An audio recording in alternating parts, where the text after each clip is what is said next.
Sleepy town settling for the night, where the Owens women live their lives. And it's about time that the back porch light comes on at that house down the street,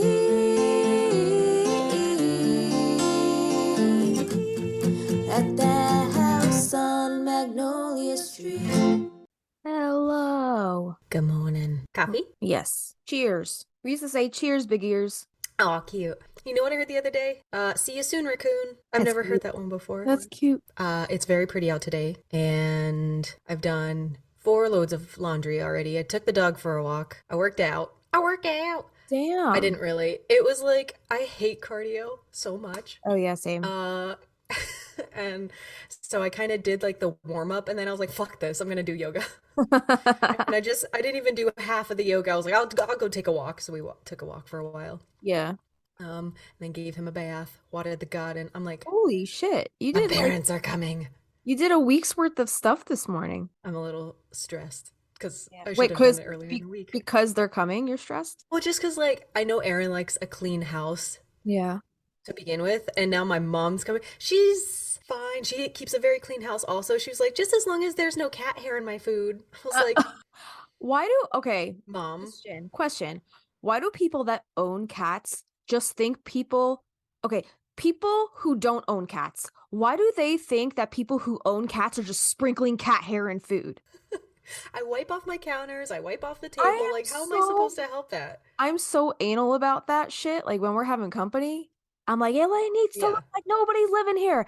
I literally scrub every fucking surface, every fucking cat hair off every surface. And you know what? It's not something you can control. If it makes its way into the mac and cheese or the pasta salad, like, it's not my fucking fault. I tried. Well, we have Punky, and we can't control him because he's a maniac. He almost jumped in the fridge the other day. That was so funny. Wait, I have a story. Not for you, but for me. I have a story for you. So yesterday or 2 days ago, I went to that Mother's Day gathering at my aunt's house. We were we were instructed to bring a charcuterie board because we brought one to Easter at my mom's house, and everybody loved it so freaking much because Avi's a perfectionist, and he got out the whole board and he had to lay everything out perfectly. He's like a master at charcuterie boards at this point. So everybody was like, this is awesome. You need to do this again for Mother's Day. So now, okay, this was so fucking stressful. So usually, like, the first time we put Punky away, but he was being kind of good this time. And like, we were me and Avi were like huddled in the corner of the counter. So I don't think there was like any way he could get up there. Avi let his guard down for 1 fucking second. He was making these beautiful like salami roses. He was making these. I've seen, and your Marcos, your cat, you will be like arms like around your plate talking to me and like watching Punky out of one eye, and you look away for a split second and he's grabbed nuggets right off of your plate.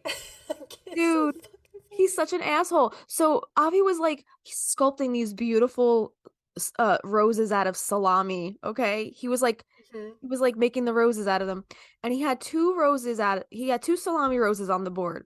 He let his guard down for 1 second, and Punky jumped up and he stole an entire salami rose. That's like 10 pieces of salami right there. He took the whole thing and he ran under my bed, and I'm like screaming. Avi's screaming. Avi's like, I told you to put him away in the right place. So we bring the meat and cheese board. Okay. And then trying to fucking wrap this thing was impossible. Okay.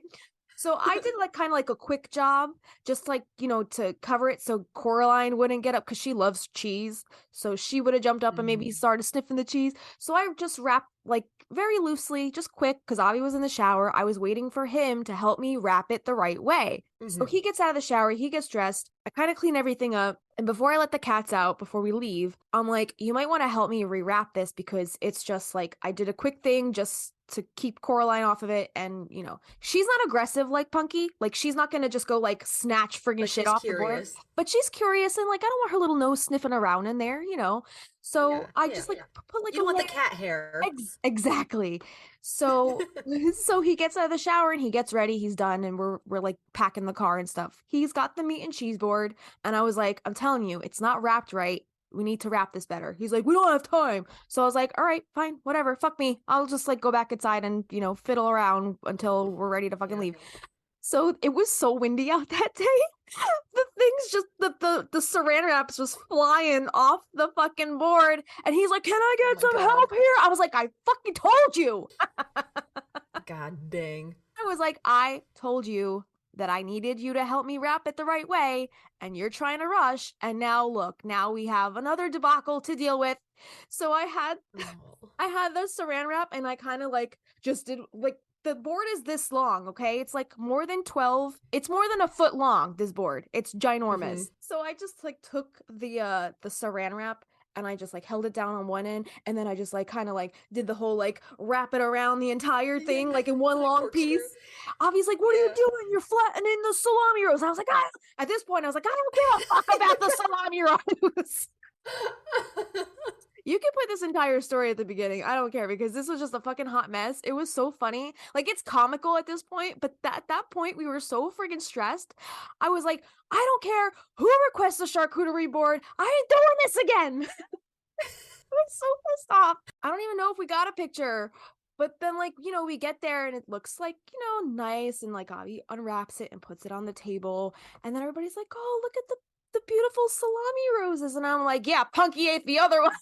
Like, it just flew out of my mouth. And I was like, oh shit, now people are gonna think cats are jumping all over the counter while I'm trying to cook. Like, I mean, they kind of are, but like, we don't condone it. Like, Yeah. But it was just so fucking funny. Like, looking back at it now, it was hysterical. He's impossible to control. Like, we try. We do our best, but ultimately, if he wants a salami rose, he's gonna get the fucking salami rose, okay? Good for him. Okay. Hey, Witch, hey. Hey, Witch, hey. What's up? Cold brew. We're putting that entire story in the beginning. What a mess. Oh, what a mess. Absolutely. Punky got the salami rose. Fucking entire thing. Little shit. Oh shit. What are we talking about today? We're talking about ritual and sacred tattooing, and we have a special guest later. It's gonna be a fun one, because as someone who has tattoos, I don't know much about the history of it. B, we have like a really amazing female tattoo artist who does ritualized style tattooing that we're going to get to talk to in our little middle portion that we're going to come to later. But why are we talking about tattoos, Justina? I don't know. As somebody who doesn't have any tattoos, I am completely unqualified to record this episode. I have 0. Can you believe I have 0 tattoos? I can't. Yeah. I think you've gone too long without them. As somebody who's been in and out of rock bands, like, the total like rock star trope is like, you have all these tattoos and you smoke and you cigarettes and you drink and you're having all the sex. But that's you're doing all the pills and you're throwing the TVs out the windows. And you're snorting all the lines. That's so far from who I am as a person. I've never done any of that shit. I feel like your personality is big enough without the extras. You don't need green hair. You don't need, like, I know you dyed your hair a lot back in the day, though. That's about as far as I went with the whole rock and roll thing. Like, my hair was bright fire engine red at one point. Like, I went crazy with the hair, but that's about as far as I went. Never got any tattoos, and maybe it's because I'm a Sagittarius. I can't commit. Maybe I know I'm going to get sick of anything I put on my body. I'm going to be like, after a while, it's going to feel like, when you draw on yourself with Sharpie marker as a kid and you're like, all right, I need to wash this shit off. I feel like it's going to be like that. Like, I'm going to get a tattoo, and then after a week, I'm going to get sick of it and be like, all right, can I wash this off now? Oh, and no, you can't do that with a tattoo. So that's why I never got one. Okay. All right. Yeah. But we're talking about tattoos because is that a snake tattoo? Yeah, and there's one on her boob too. On her boob too. Yeah. But you had an interesting theory, right? Which you marked me one day and you were like, I know why there's a continuity error. Remember? remember because Gillian, when she was dancing at the pool, we were like, hey, I don't think we see a snake tattoo in that scene on her wrist. And you had an interesting theory. So why don't you tell everybody what that theory is? Because I Sure. think that's an amazing theory. We were talking about it was our Gillian episode, right? We were going through Nicole Kidman's like pictures because she had posted like a throwback to Practical Magic. And you were looking through, and in some of the pictures, she has the snake tattoo, but the one at the pool before she meets Jimmy, she doesn't have the snake tattoo. So we were like, is that a continuity error? And then I was like, maybe she only got that tattoo after she had met Jimmy. And when we talked to Selena, our guest later is Selena Medina. So we had Kristina, Justina, and Selena Medina in the house. I love that. I love that. Selena was telling us that serpents often represent a protector. So my question is, like, did she get that in order to like protect herself from Jimmy with the thing that she fears the most? Because in the books, she's afraid of snakes. So I'm thinking she got that tattoo after she met Jimmy. Oh, Yeah. I love that theory. I'm picking up what you're putting down.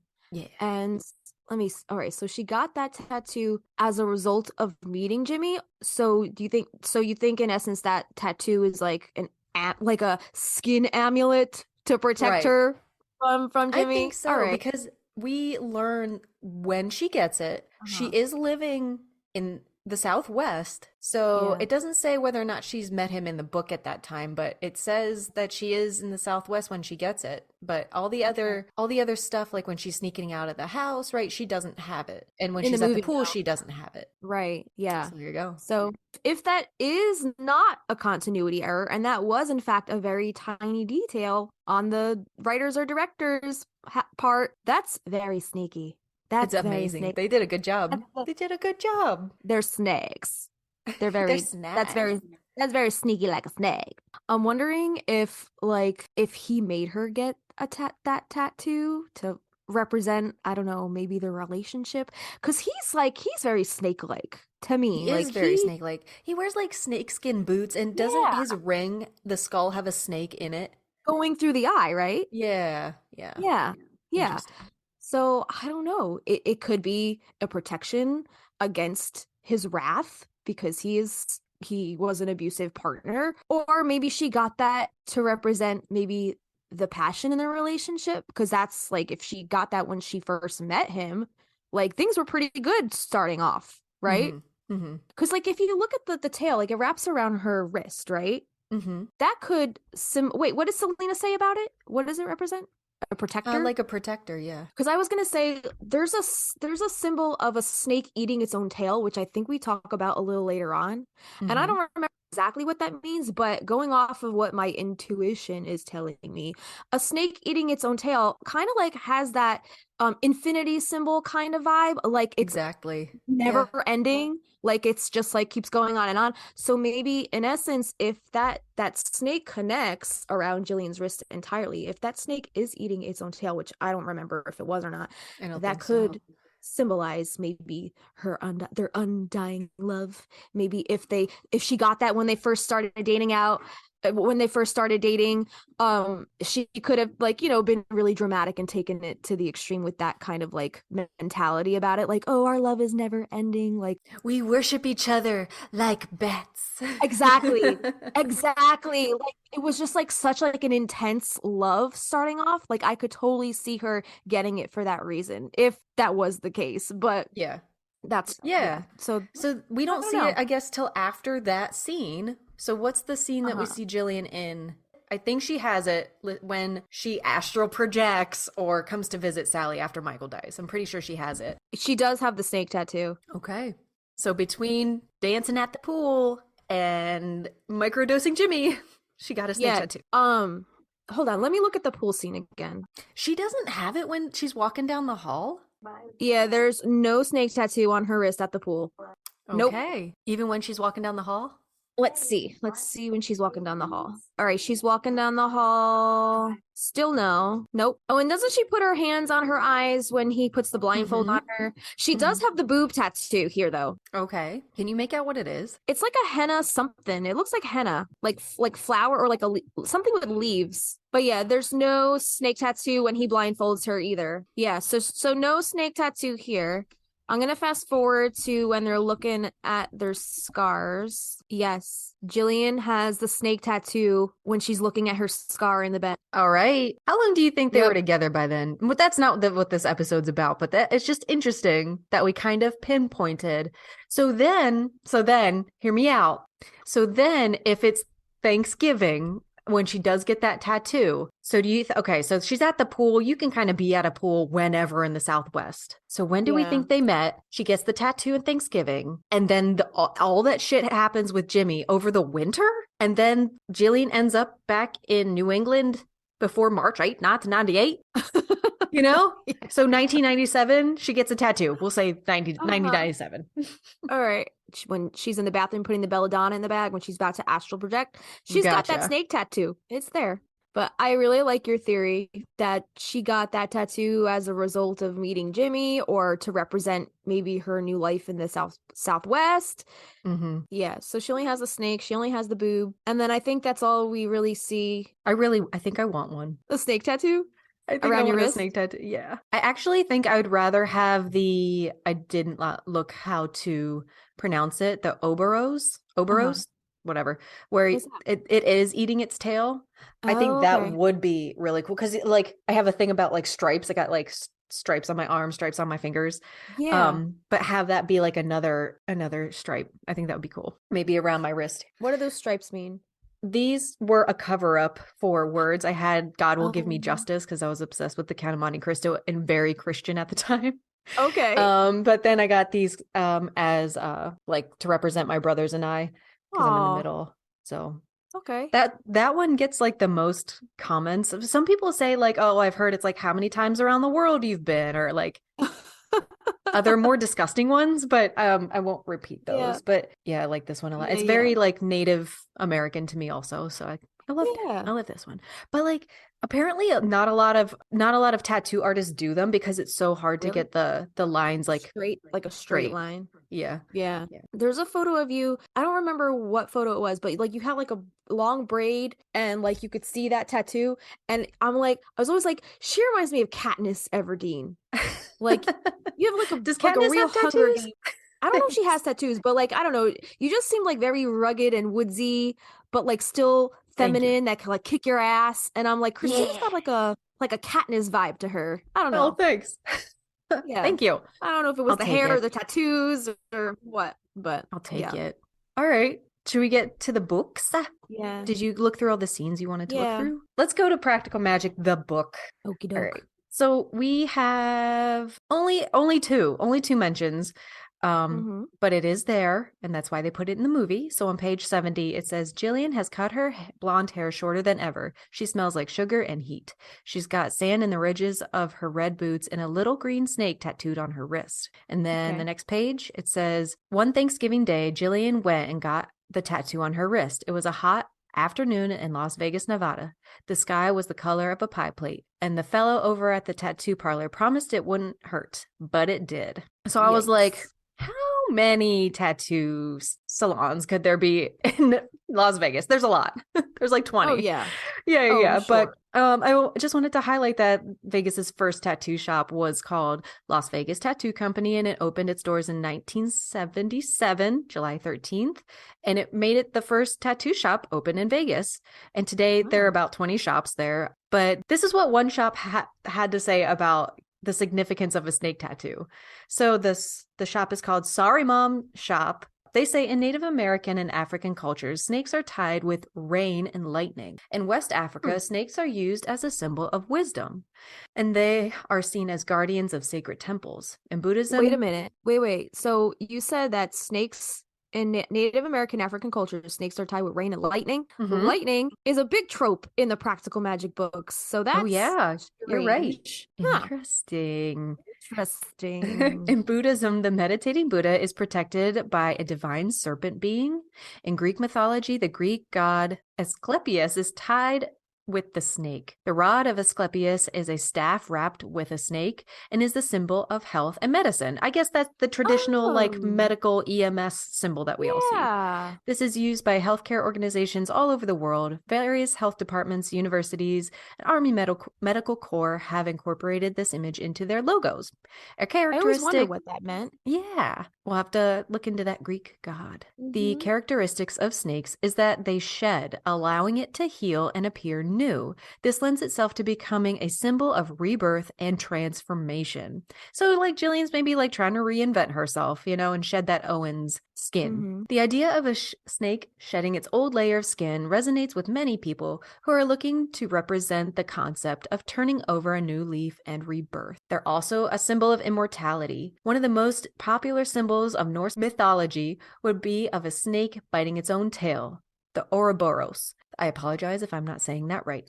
This symbol also appears in African Dahomey culture. This is a sign of the cycle of life, as a serpent is depicted wrapping itself around the earth. In Egyptian mythology, the snake appears as a snake god named Mihen who coils around the sun god Ra. They're also tied to fertility. Snakes are also viewed as a symbol of fertility because they are seen crawling on the ground, thus representing the earth and life itself. They are viewed as agents of fertility and prosperity. The Hopi people of North America performed a snake dance to renew the fertility of nature. Some cultures view snakes as the umbilical cord that ties humans to Mother Earth. Snakes are also depicted as familiars for deities like Mother Earth. Interesting. That Greek god Asclepius. So Asclepius is a hero and god of medicine in ancient Greek religion and mythology.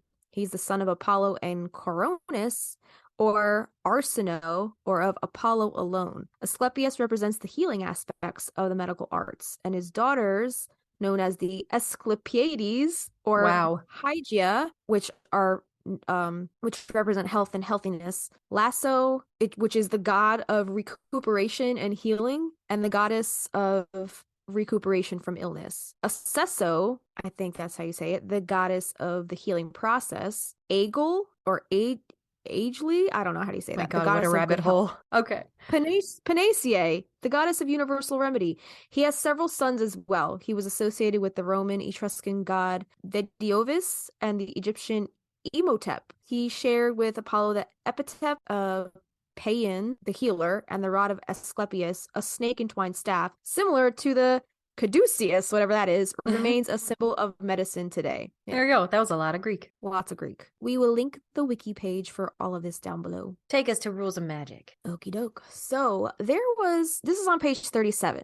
It says, there was a blue star tattooed on her wrist that had caused her to be grounded for several months.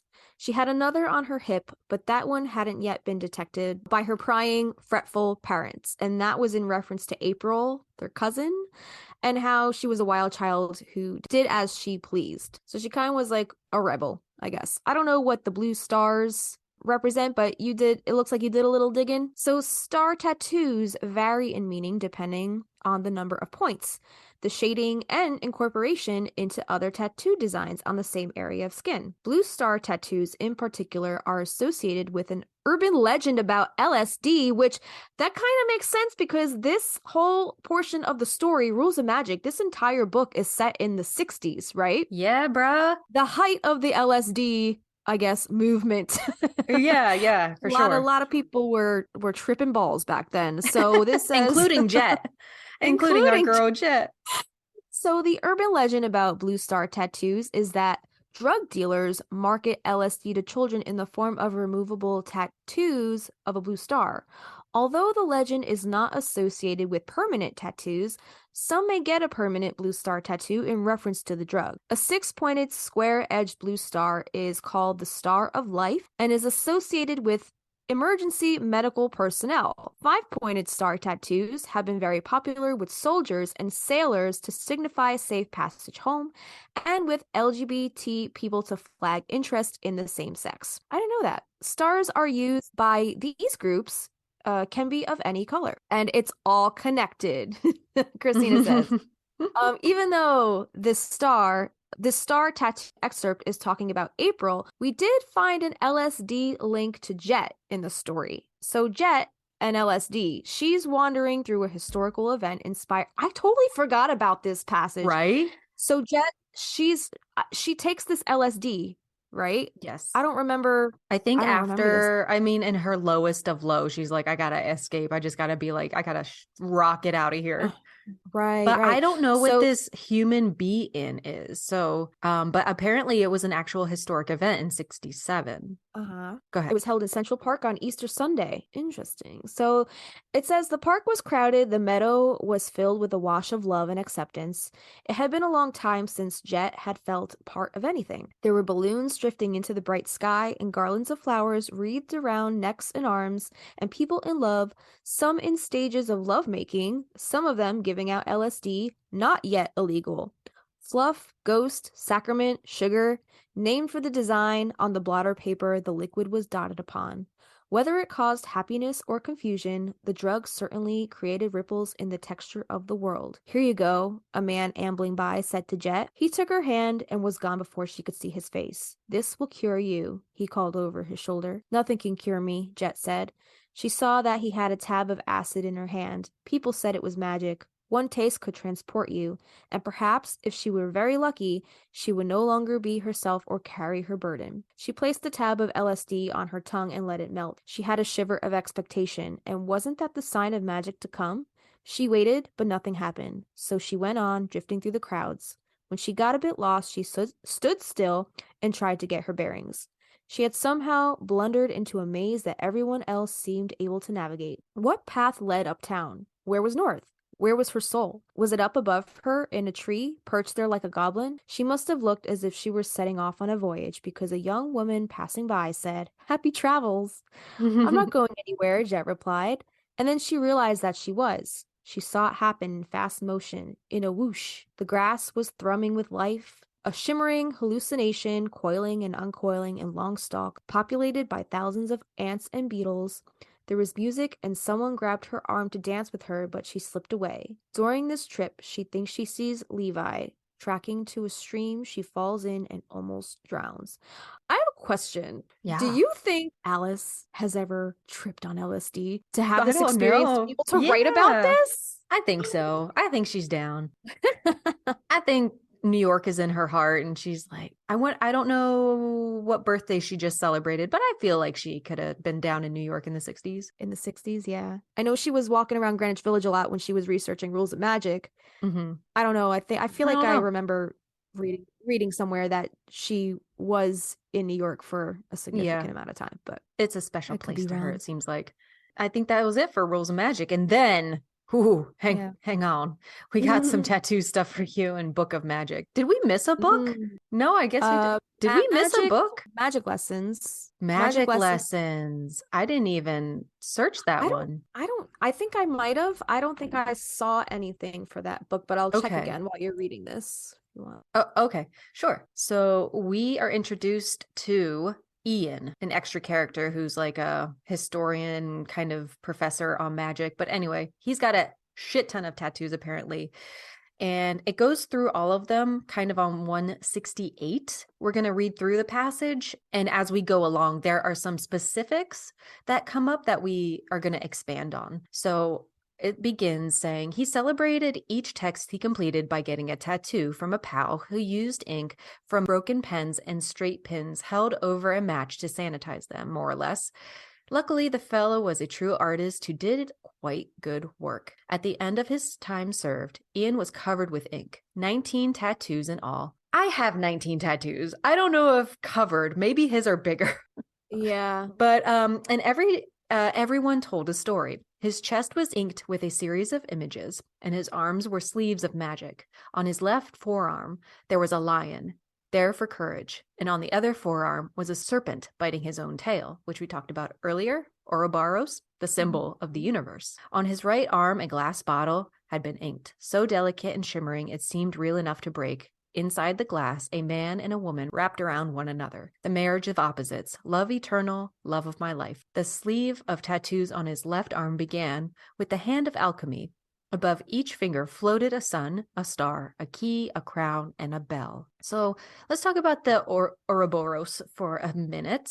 So this is actually, you have probably seen it in your travels one way or another because it's pretty popular. So it's an ancient symbol that depicts a serpent or a dragon eating its own tail, forming a circular shape. And this represents the cyclical nature of life, eternity, and the concept of self-renewal.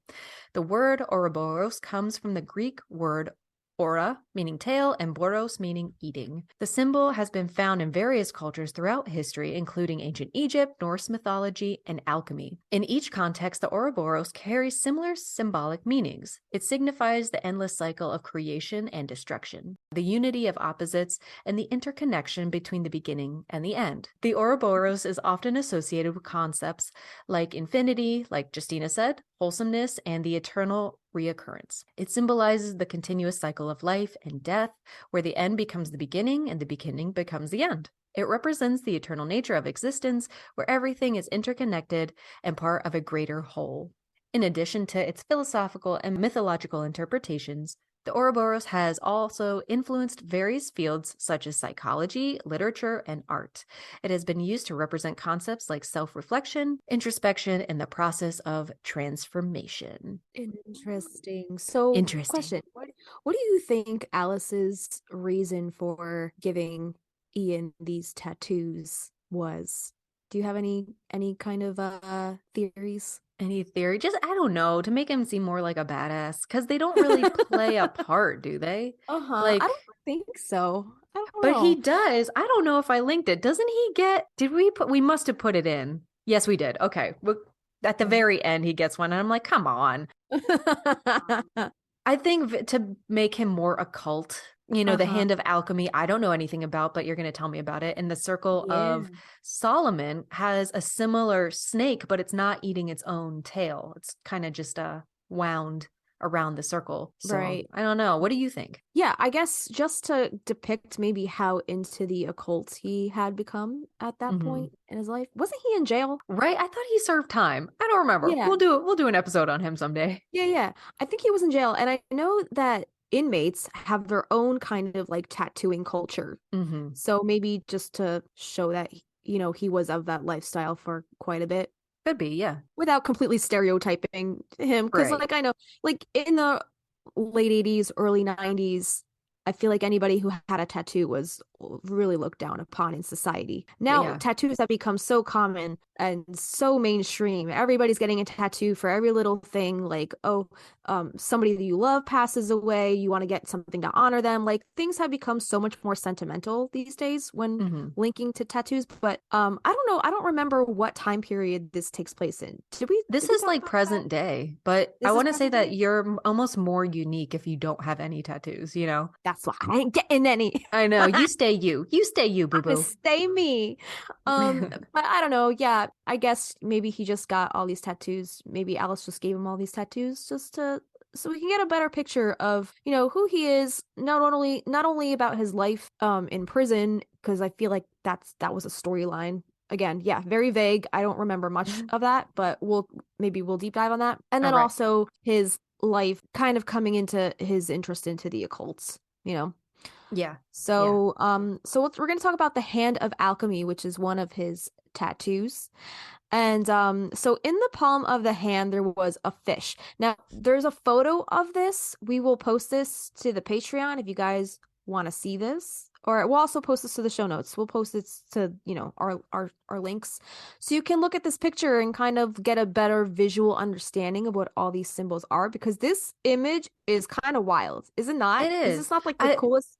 It's pretty lit. I thought you had more on it, but I guess this is still the excerpt from the book, which you go ahead and read. Is it? Yeah, Okay. So I'll just Google this guy real quick while you're Okay, reading so in the palm of the hand there was a fish, and then on his torso a dragon and a magical circle from the Book of Solomon, the triangle of elemental fire, a demon trapped with the scorpion in the center with Hebrew letters surrounding it, skulls and pentacles, intricate images that twisted around each other in a single shade of blue. On his back, between his shoulder blades, there was a crow with its wings spread, each feather carefully wrought, each taking an hour of pain to perfect. Ian sometimes imagined the crow to be his other self, the person he'd become in his cell. There you go. Yes, he was in jail. The creature who flew above the building when he closed his eyes. He wanted freedom so badly he couldn't even feel the sensation of a hot needle pricking through his skin. There were times when he thought of himself as a book that was being written with blue ink printed on his flesh. The images could not be removed or reversed, and he was glad of that. They heralded who he was, a tribute to the books he'd read that had set out the path for the rest of his life. So that's really profound. I like that. Interesting. Because tattoos are like telling your life story, right? You get things put on your skin to kind of pinpoint milestones or things that mark important events in your life. Absolutely. So this says the symbol, the alchemy symbol is a symbol for the transformation of man into God. And is traditionally represented by the image of a hand with other symbols, including skull, crown, star, fish, key lantern, astrological symbols, and the all-seeing eye. Also called the Hand of Mysteries, but it goes by many other names, including Hand of the Master, Mason, Hand of the Philosopher, and the emblematic Hand of Mysteries. Emblematic, thank you. It is said that the hand holds the key to divinity and is used as an invitation to discover great, quote unquote, great secrets. There you go. So very, very Illuminati, it seems. The descriptions in the book, like, they just like fascinated me. I wanted to see visually what these looked like because I was like, these have to exist. Because Alice was going back into like the Key of Solomon or the Book of Solomon. So I kind of like went down that rabbit hole. I was like, well, we know that exists because we've talked about that in like the Grimoire episode, and we didn't go down the rabbit hole too much on those, but we knew enough that like that was an actual book. So these other symbols must exist. So the Key of Solomon, it's also called the Magical Circle of King Solomon, a magical circle of protection against diamonds. There you go. And the triangle of containment. The circle does have, and just noticing now, like north, east, south, and west on it, but it contains stars inside with different symbols in it. But it says, one cannot suppose that it could be, in fact, precisely a circle of Solomon with Latin letters and English on it, as well as references to Greek. Even if we assume the English to be annotations added by the editor, it still seems unlikely to be older than that of late medieval period, but people have asked this person to scan it. So it says, this is the magical Key of Solomon, that he might perceive himself therein from the malice of these evil spirits. So it's a protector against evil spirits. The magical circle is to be made 9 feet across and the divine names to be written around it, beginning with Ahaya and ending with Lavinia, Luna. So the colors, it says, the space between the outer and inner circles where the serpent is coiled with the Hebrew names written along its body is supposed to be a deep yellow. The square and the center of the circle where the word master is written is filled in with red. All the names and letters are in black. In the hexagrams, the outer triangles where the letters A, D, O, N, A, I appear are filled with bright yellow. In the center where the T-shaped cross are, that is blue and green. In the pentagrams outside the circle, the outer triangles where tetragrammaton is written, tetragrammaton, are filled in bright yellow, and the centers with the T cross within are red. All right. Yeah, I found a colorized version of this. You did? Because the one that I put in the notes was black and white. But yes, let me see. So we got a lot of primary colors happening. Yeah. Here, check this out. Oh, very pretty. Okay. Yeah. Yes. Diamonds. Diamonds. All right. So then continuing in the book on page 184, it says, there he would be calmly discussing the dichotomy between the paths of magic, white and black, right and left, only to look down and discover he was naked, with the ink on his body dissolving into blue pools, leaving him without the printed armor that protected him from evil. Skin amulets. Yeah, skin amulets. On page 185, a crow was inked across Ian's wide back. Ooh, his wide back, as if spanning the sky. It was then Franny understood the lines of Sally's left hand. Here was the fate she would make for herself. 236 to 237. Whatever was inside him flared, and he looked hurt. Now I have insulted you? She was surprised, not expecting him to be so thin-skinned. Perhaps that was the reason for all of the ink. Beneath his clothes, the tattoos were his armor. 352. The story of Ian's life was written all over him, but the one place he had never covered with ink was his heart. Alice really gets the sap out here. It is so syrupy. That was hers if she wanted it. She didn't have to read his mind to know that. He told her out loud. Had dedicated himself to being alone, no matter how many women he was with, always concealing who he was. No one had ever read his story before. Page 359. People exchanged glances when they noticed he was covered with tattoos. They had assumed so much ink meant he had ties to the music business, but obviously that was a wrong guess. There it is. There's the stereotype I was talking about. Yeah. You're either a rock star or you were in jail or both. Exactly. Are you ready for some cheese on page 373? Oh my goodness. When he was young and in jail, you were right, Ian had been told that the one tattoo a man should never get is his woman's name. People would lie to you and betray you. They would cheat on you and make you wish you had never met them. And there you would be, marked by their name. Only fools made a pledge announcing a love that lasted forever. But he had done exactly that before they had set out for Massachusetts. Across the wrist of his left hand, there was the fate he made for himself. A direct line to his heart, the last story he wanted to tell. Sally's name, the most important bit of magic, the end and the beginning of his story. Ugh. You know why it was the last story he wanted to tell? Because the Death Watch Beetle's gonna kill him after Sally. Because he's dead. So he gets the I'm surprised they didn't put it over his heart. You know, that last bit was so cheese. So my cholesterol just went up. So thanks for that, Alice. What was it? That girl that tagged us in her TikTok. She's like, Alice Hoffman, the writer you are. Yeah, that was really cute.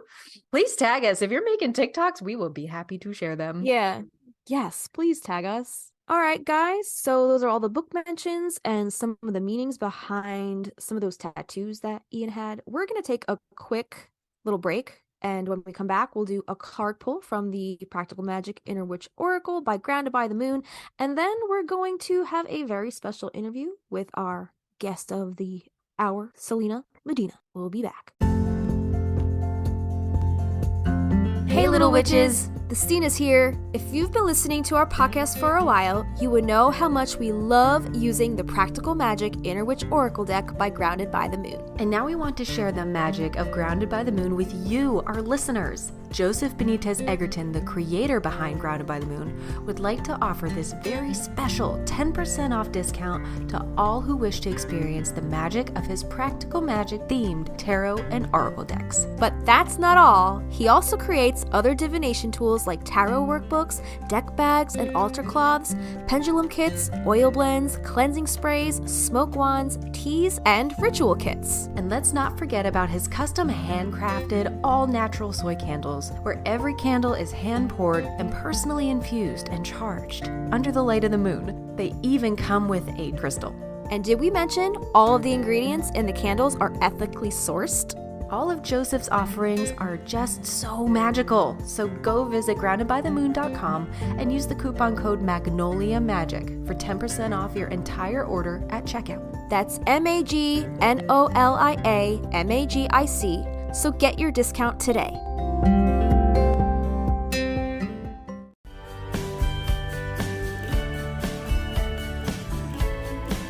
Hey, we're the Stinas, and you're listening to Magnolia Street Podcast.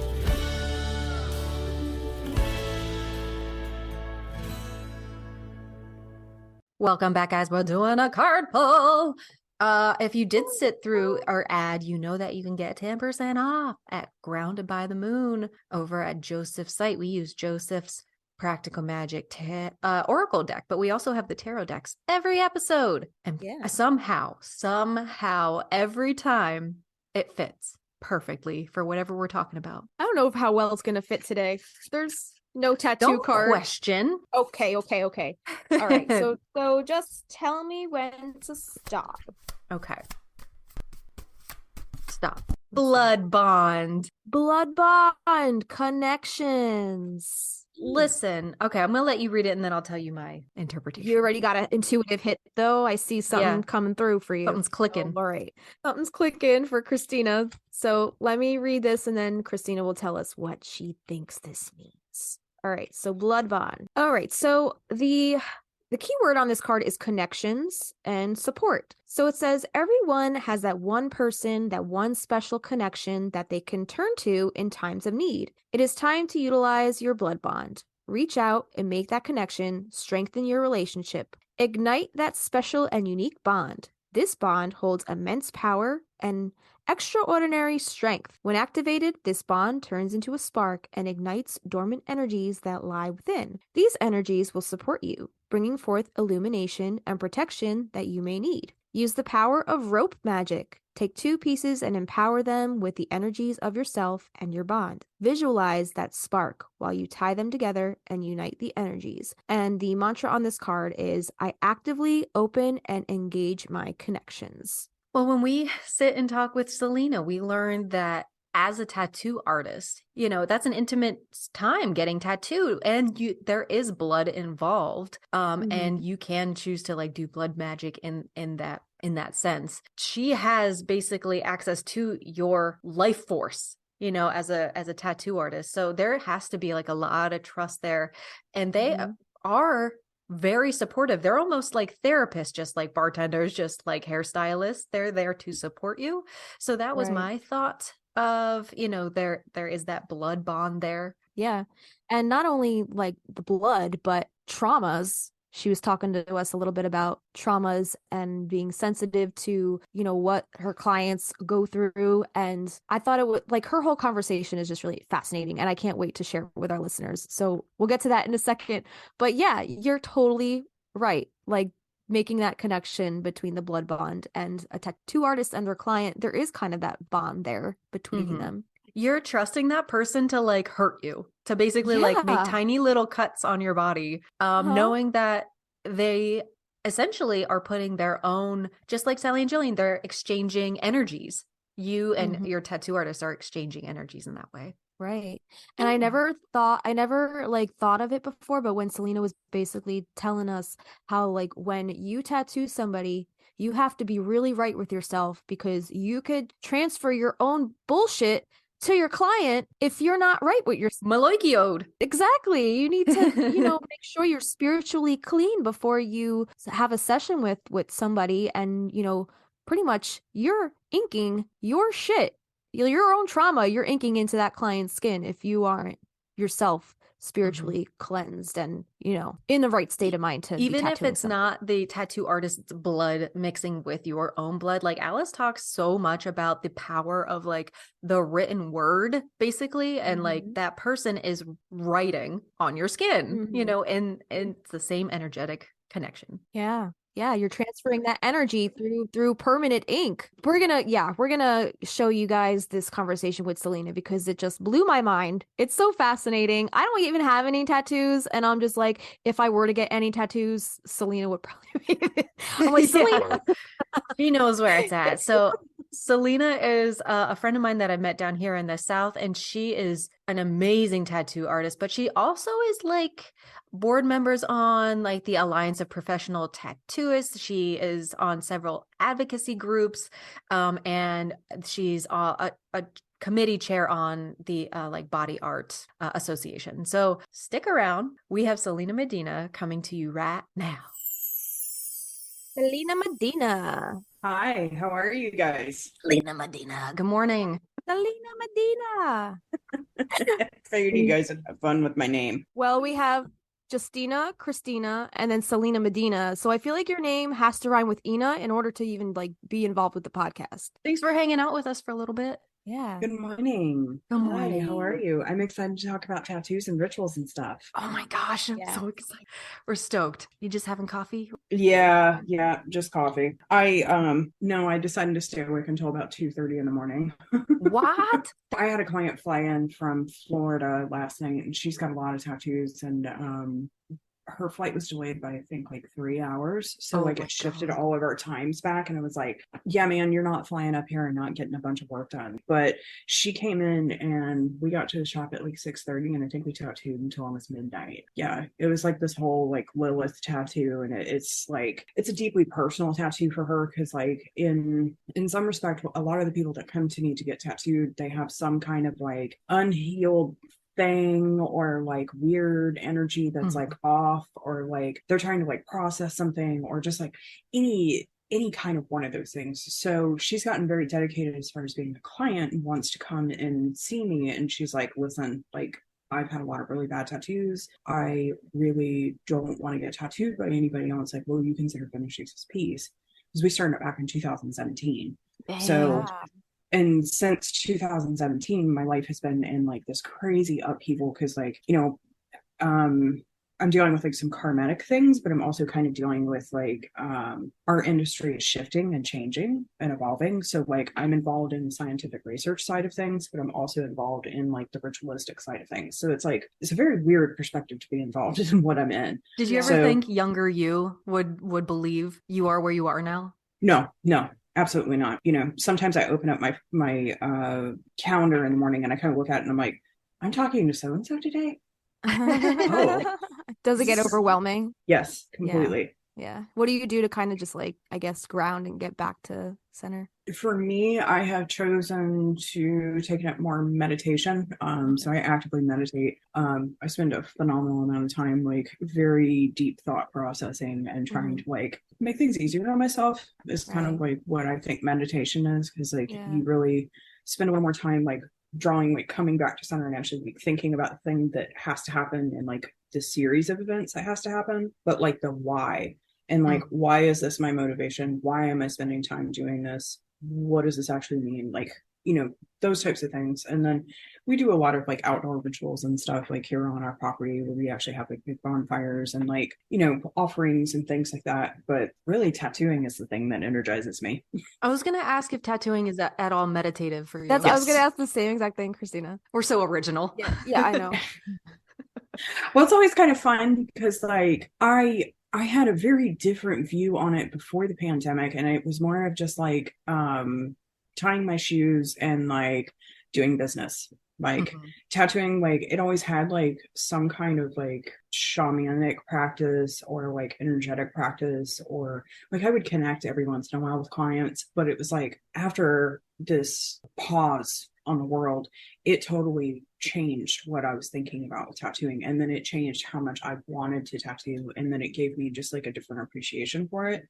And then I think that a lot of people, because they were unable to get tattooed for almost like a year, 2 years in some cases, that they kind of went, whoa, this actually had a lot more meaning for me than I thought it did. Wow. So then you start kind of seeking out like a different type of tattooer. And then you start looking for like somebody who's really more aware, who's kind of like in tune with things like this, who is conscious and like conscious of the energy that they're attaching to your tattoo. Because like that's the like key part about tattooing with any significance of spirituality is that the energy that you carry as an artist into a tattoo is the energy that gets handed off to that customer. I never put that together before, but that makes complete sense. It's such an intimate process also. Do you feel like have you met more people who work like you work, meshing the spirituality and tattooing together? Or do you think more people will start to like find that vacuum and feel that same way after the pandemic has happened? I think it's happening more. Yeah. I think it has been accelerated because I think people are just like tired of sitting in like their repository like bubble, and they're just kind of looking for something more, and they're realizing that there is more. That there is more that they can apply to this, that there is a deeper connection with the tattooing. There is more of a spiritual significance. I moderate a group of female tattoo artists on Facebook, and we are constantly educating, putting a ton of educational content out there, but we're also having more conversations around like the energy of a client or the energy that they bring into our space. And a lot of us are kind of getting to the point where we're seeing either you're a yes or you're a no. Really? No in between. Yeah. Do you think that comes with the feminine empathy? Yeah. Do you think more women are working in that way than men? Yes. Yeah. Yeah. I think the women in the community of tattooing are really becoming way more aware of it. And they're also kind of going, yeah, I don't fucks with that no more. That's a no for me. Yeah. Like I think I've had a handful of like misogynistic like men kind of like come in and like try to infiltrate my space, and I've just been like really kind about it, but like Also, I'm not gonna take your shit. Like, Right. Yeah. Well, let me introduce you real quick. Since Yeah. we're probably like covering a lot of the questions, we are talking to Selena today. And Selena is a highly dedicated, extremely talented tattoo artist, as well as a badass witch. She has over 2 decades of experience in the body art industry, having served as a former board member of the Alliance of Professional Tattooists, APT, and as a member of several advocacy groups aimed at modernizing the industry. Additionally, she served as the AFDO, Association of Food and Drug Officials, body art committee chair. I'm like buzzing right now. I'm so excited to get into this. I made this introduction way too long. I just want to get to the questions. She's an executive director, as well as having fueled the startup of several tattoo locations around the country. Your latest one is called Bless Your Heart Tattoo. Bless Your Heart. And she has been instrumental in establishing research and development programs. Her passion and drive are unmatched, making her a force in the industry. I met you, Selena, around a year ago, almost a year ago, and I was just searching for witchy friends. So I met her on a Bumble date, basically. Is that right? It was either like a Bumble date thing or it was like a Facebook thing or something like that. And I was like, who's this person messaging me? Wow, this is really on time. I needed another friend. This is great. Yeah. Okay. Yep. And I had just the pleasure of getting to know you and got to meet up a couple times. And my mind is just melted by the time we're done talking, because your passion for knowledge and giving that knowledge to other people is insane. And I love it. So we have, there's a really good interview with you on Ultimate Tattoo Supply.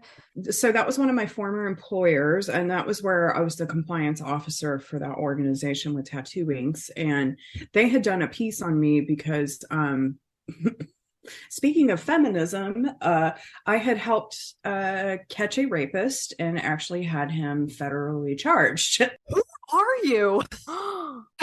I grew up with this guy and I knew him as a kid. So like I kind of had like a level of familiarity, but then like I had heard stories come out in the community about him being a sexual predator. And by the time that I think I had heard the third person actually reach out to me, because I have a rule of 3. By the time that the third person reached out to me and gave me a very compelling story, I was like, listen, I understand how the judicial system works here. It is not friendly or kind to women. I encourage you to go press charges. We need to go to the police. You need to actually deliver your evidence. You need to do all of these things, and we have to talk to the state prosecutor's office. And the women were incredibly reluctant to do so for obvious reasons. So at the time, I actually stepped in as a victim's advocate. So I sat with them, delivering certain depositions and writing certain reports and collecting evidence of the other women that were affected in the community. Oh my God. So I worked with a couple different detectives and the state prosecutor's office, and we actually were able to obtain a conviction on the person. Isn't she so fucking cool? That's pretty badass. Yeah. I was just like, no, not on my watch. Like, you're not going to prey on women. I don't care who you are. I don't care who you think you are. Tattooing is a sacred art. We are meant to protect it. It is bestowed upon us as a right and a privilege to tattoo. It is as old as human civilization. So he you was will not. Yeah, was he a tattoo artist? So was it the victims? Were they his clients or? Yes, some were clients, some were tattoo artists. Oh my God. My current firm that I was working with, they just kind of were like, wait a minute. So you do science, you still tattoo, and you help put this motherfucker in prison? You're an anomaly. Who are you? Exactly. Just like, I give a shit. I don't know how to like turn that off. Yeah. I like your on your Instagram, it says, I love science, tattoos, and safety. I don't know, man. Like, people come to you and like people that get tattooed, there's something broken inside of you. Like, and not in like a bad way. Like, there is a reason why you're going to get tattooed. You don't just get tattooed because you just like pain, or maybe you do, but most of the time the people that are coming to get tattooed, they want something that means something deeper. So it's a healing process. to me, if somebody's going to come sit in my chair, it's my job and it's my responsibility to protect them in all forms, whether it be the energetic body, the physical body, the spiritual body, the holistic side of things, or like the actual health of the whole thing. And a couple of years ago, I was serving on a board. I was serving on the APT, and we had actually been approached by the FDA, and the FDA was like, listen, like half the tattoo inks on the marketplace are testing positive with micro. What are you guys going to do about this?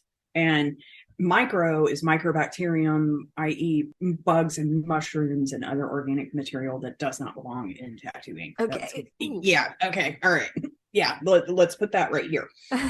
So when these people come to us in the organization, it was just kind of like, what? Like nobody understood. Nobody really had the time to really spend with it. And then I had this phenomenal mentor named Mike, and Mike was like, this is not okay, Selena. Go find out. I want to know more. So that's when I started sitting in on the AFDO calls, because it was the only place I could get any information that was clear. And then one thing just kind of started leading into another. And then we went through the pandemic, and I started doing public health work and trying to get people back to work. And like this big like thing happened where I was just like, I'm responsible for making sure that this is safe, because there's a lot of people that depend on this. And then after that, we went through European regulations, and I helped come up with a new blue and a green. And then we actually did a lot of in vivo research and like clinical trial, like testing at the last firm that I worked at. Was that recent? I feel like when I met you, you were like, I have a call with Germany later. Yes. Yeah. And like, here are some of my research, like literally. Oh my goodness. Yeah. Like this is how much her like arm with different swatches. Color patch. Yeah. Color patch testing, like right here, because like we didn't really know how we were going to test it. We were trying to find like a solution, because not only are people like spiritually tied to getting tattooed, but there are also people that they support their families with this. Like for a legislation to come in and completely flip an industry upside down and have no reconciliation about what it's going to do to the community is absurd to me. So that's why like what Sika's talking about right now with me being on a phone call with Germany, yes, that's completely true, because I sat and lobbied on several phone calls with European governments, Australian governments, United Kingdom, and talking about, you know, guys, this is a great idea and it's great in theory and concept, but just because it works on paper doesn't necessarily mean that it's going to work in practice for like scale up and all of these other things. And you're going to cause a public health crisis by this. So it's like kind of like looking at tattooing as a whole and going, no, we need to fix this. So the company that I worked for is really fantastic in the sense of like safety is always first for the customer. They spend a phenomenal amount of resources and energy to make sure that that ink is safe and good and pure and clean. And now that's becoming more of an industry standard. So that was one of the things that I worked in, because it was more about my clients. So the article that I was referencing is called Revolutionary Women in the Tattoo Industry. If you'd like to take a look at that on Selena's more on your professional background, it's a really cool interview. But today we're going to talk about the art of tattooing and its connection to ritual and witchcraft. So have you ever read like the Practical Magic series or watched the movie? I watched the movie at one point. Admittedly, I have a horrible attention span for like things like that. Because okay, that's okay. What is your title now? What do you want to? Did I miss anything? Is there anything you want to lay out there as far as your work is concerned, and how you got into the ritualized tattooing? I guess product safety specialist is probably the easiest way to say it, but ritual tattooing has kind of been something that has organically evolved over the last year. So like I met this fantastic hoodoo practitioner out here in Chester, which was like, how? So we become friends, and I start like, you know, just being a patron in her shop, and I started kind of having some like general questions, because like I've never been like terribly constructively educated in anything magical at all. I just understand certain things like innately, because it's just been around me my whole life, because usually gypsies and tattooers just kind of go hand in hand. So in my little bubble, I meet Gypsy, and well, we start hanging out, and I started asking her some questions, and I'm like, wait, there's an energetic shift that's happening here with tattooing. And she's like, yeah, duh. Like, why do you think you don't want to work on certain people? Is this Gypsy down the road from me? Yes. Oh my God. Yeah. Okay. Yeah. Like there was like this whole thing, because like I had like an existential crisis going through like all this safety stuff. And I was just Oh. like, I don't fucking know what's going on in the world. And then like spiritually, like I started waking up and like, you know, out here where we live in the Carolinas, it's kind of like there's a lot of rolling hills, there's a lot of cemeteries, there's like little burial grounds and like ritual grounds like tucked off in the woods. Like I will just say real quick, our first date, we had breakfast in a cemetery. I yes. love that. I love Yes. everything about that. Yeah, Well, that's awesome. yeah, I love cemeteries. That's like one of my Yeah. favorite things. They're the most So peaceful places you can go, you know? Sometimes they're loud, but the sometimes headstones Well- are amazing. gorgeous. Like the visual inspiration like I get from Yeah. a cemetery is just like next Uh-huh. level, but that's like a whole other Is that another interview? might be Okay. like reading gravestones and like time frames and like guesstimating like what happened to the person, and there's like Oh, yeah. certain little sigils that are like carved into headstones that indicate like things about that person's life. So there's like all of that stuff. Uh-huh. Yeah, that's cool. Yeah, and then I started talking to Gypsy and I was just like, wait, do you mean that this is actually a thing? Oh, energetic shift, energetic pull. Oh. And then it was like, wait a minute. There's tattooing, there's the magical practices and things that I practice, because a little bit about my background is I do practice a variety blend of stuff, but my family is actually Romani gypsies, and back to trace back to the 14th century to Ireland and Scotland, and they were what were considered tinker gypsies. So that was like my whole family lineage. And when I was a little girl, I was very fortunate that I got into genealogy. So I understood these things and I understood these concepts, and it wasn't like anything foreign to me. So then when I started thinking about it, it's like, okay, well, gypsies actually did practice tattooing. Granted, it was a very specific form of tattooing, but it was still a form of tattooing. That's really cool that I'm involved in this. And then I had a client who kind of changed it all for me. And this particular person who had come into my office was really, they were very broken. They just were not in a really good place. And she was like, look, I have a lot of self-harm scars. Like, I really want to cover this and cover these images with something beautiful. And I want it to mean something, but I just don't really understand what this means. Mm-hmm. And it was like this moment kind of came over me, and I was like, well, you know, flowers have a meaning. And then we kind of started, you know, theorizing around like the Victorian Book of Flowers, the language of flowers, and like the meaning of flowers. So then we kind of like started shifting these things around, and then it was like, wait, we're telling a story here. This is really interesting. Mm-hmm. What other things mean something to you? And then I noticed this sense of calm that overcame this person and like their energy. And it went from day to night, like completely day to night. And I have a theory that when I tattoo somebody, I have to be in a very clear headspace, and I have to focus on nothing but the love and the positivity and the generosity, because I want that person to be whole when I'm actually tattooing them. So the things that I talk about are more uplifting, or they wind up being something that stems from like something that's bothering that person. Like I can kind of tell.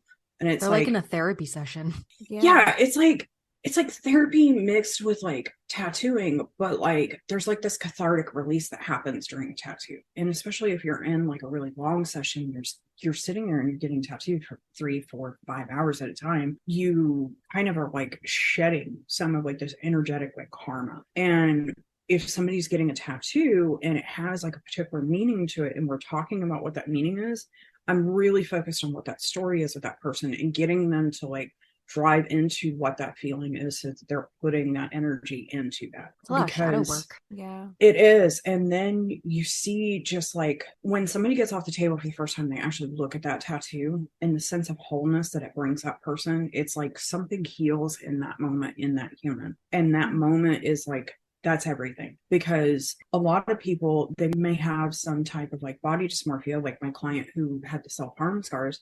She had a huge amount of body dysmorphia, and she never felt pretty. She never felt great. She never felt wonderful. But I watched this woman transform her life after getting tattooed. And then that was when it dawned on me. It was like, there is something more to this. wow. So now when I'm picking clients, I'm like, what's your intention of getting tattooed? Why are you getting tattooed? So if somebody's not true and clear about what their intentions are, I'm not really interested in fucking with them, because they're not my people. Mm. Like, I'd rather take care of my people because there are people out there that genuinely love the art, but actually need that energetic, like, comforting and that energetic hug. And my oldest mentor is a woman named Sophia, and Sophia has been tattooing since the 70s.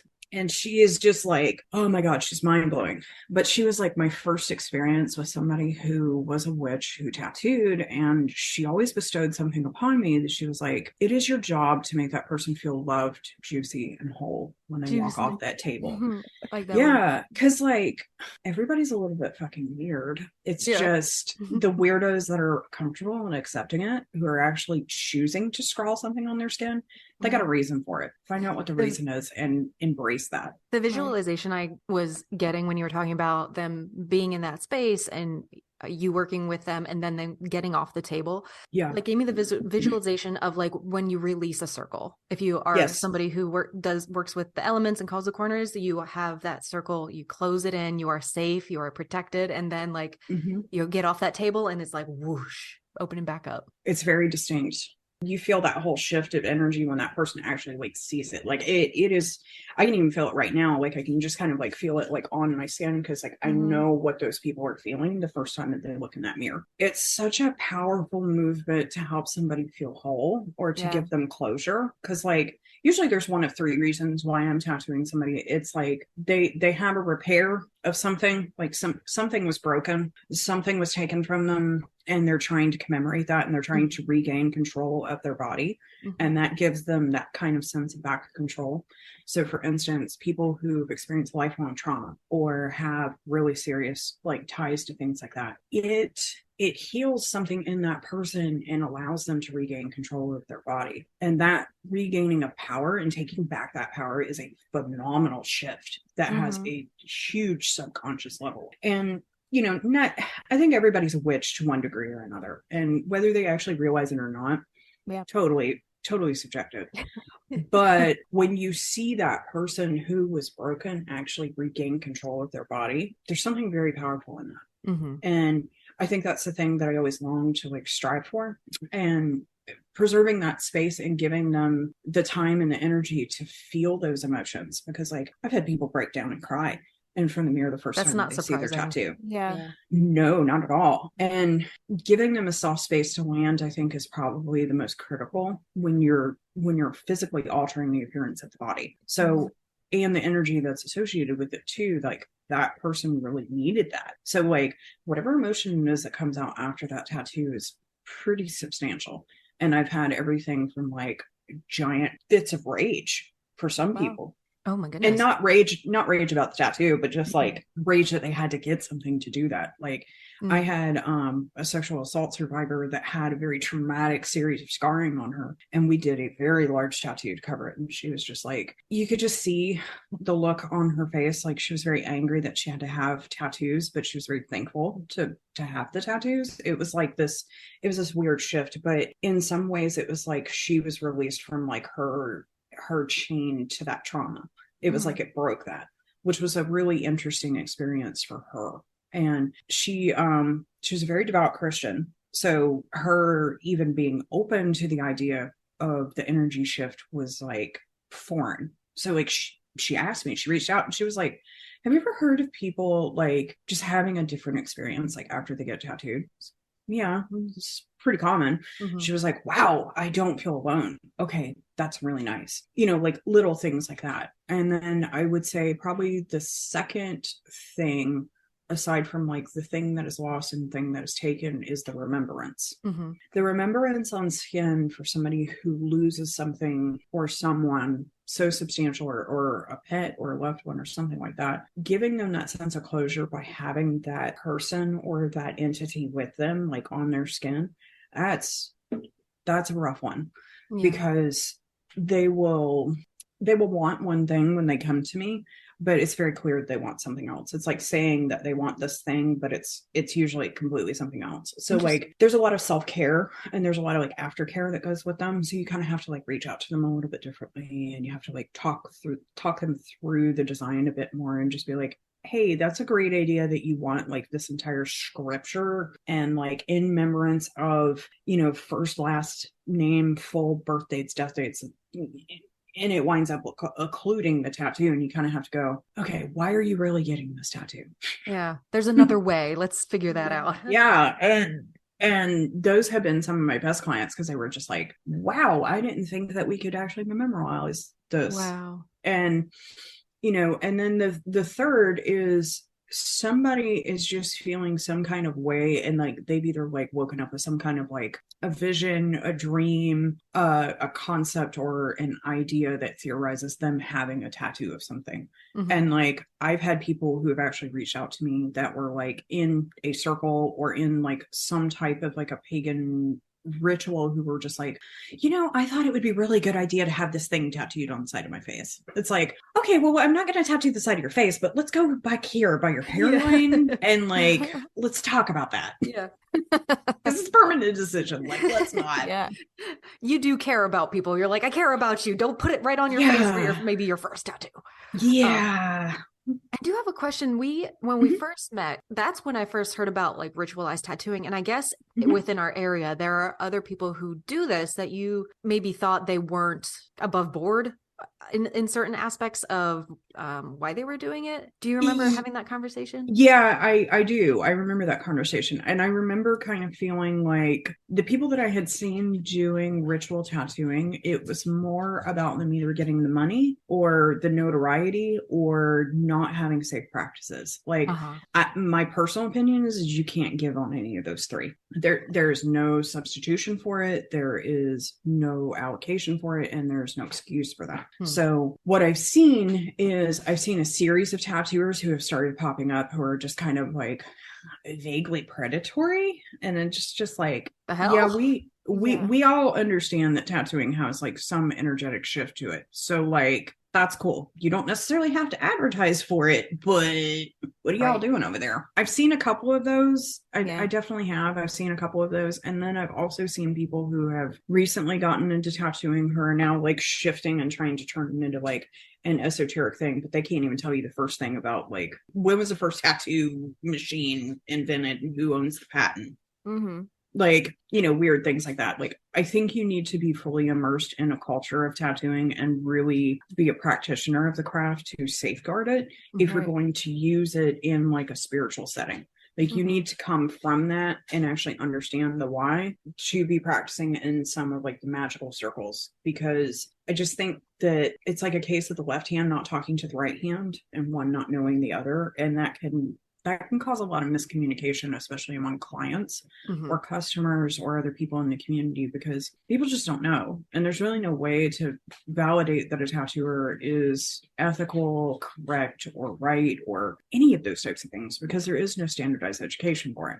That brings me to like the question of pushback. Like, what pushback and criticism have you gotten combining not just tattooing, but tattooing and ritualization, like here in the deep South of all places? But you also have worked in Florida, right? And you've worked in other states too, mostly southern states. Yeah. So I am from the South. I have lived in the South the majority of my life, and Florida was probably about 10 years ago, very much like the Carolinas and South Carolina. It wasn't very free flowing. It wasn't very open, and it was kind of sequestered for a moderate point. And then I think probably around Hurricane Katrina was when we started getting a lot of people who were not from the area actually moving in. So they started bringing a lot of different concepts that the area itself was not used to. So Jacksonville, Florida, which is where I'm from, is predominantly a Southern Baptist type of town. And the reason why that's important is because there's a certain type of indoctrination that goes with that religion that is very abstaining against any forms of witchcraft or spirituality. So when I was a young teenager and I had started tattooing, because I started tattooing when I was about 16, I got tattooed very early. So I had sleeves before sleeves were really seen on women. Wow. So when I went out in public, I had people like shield their children from me. And they were like, oh my God, literally teaching their children to like stay away from tattooed people.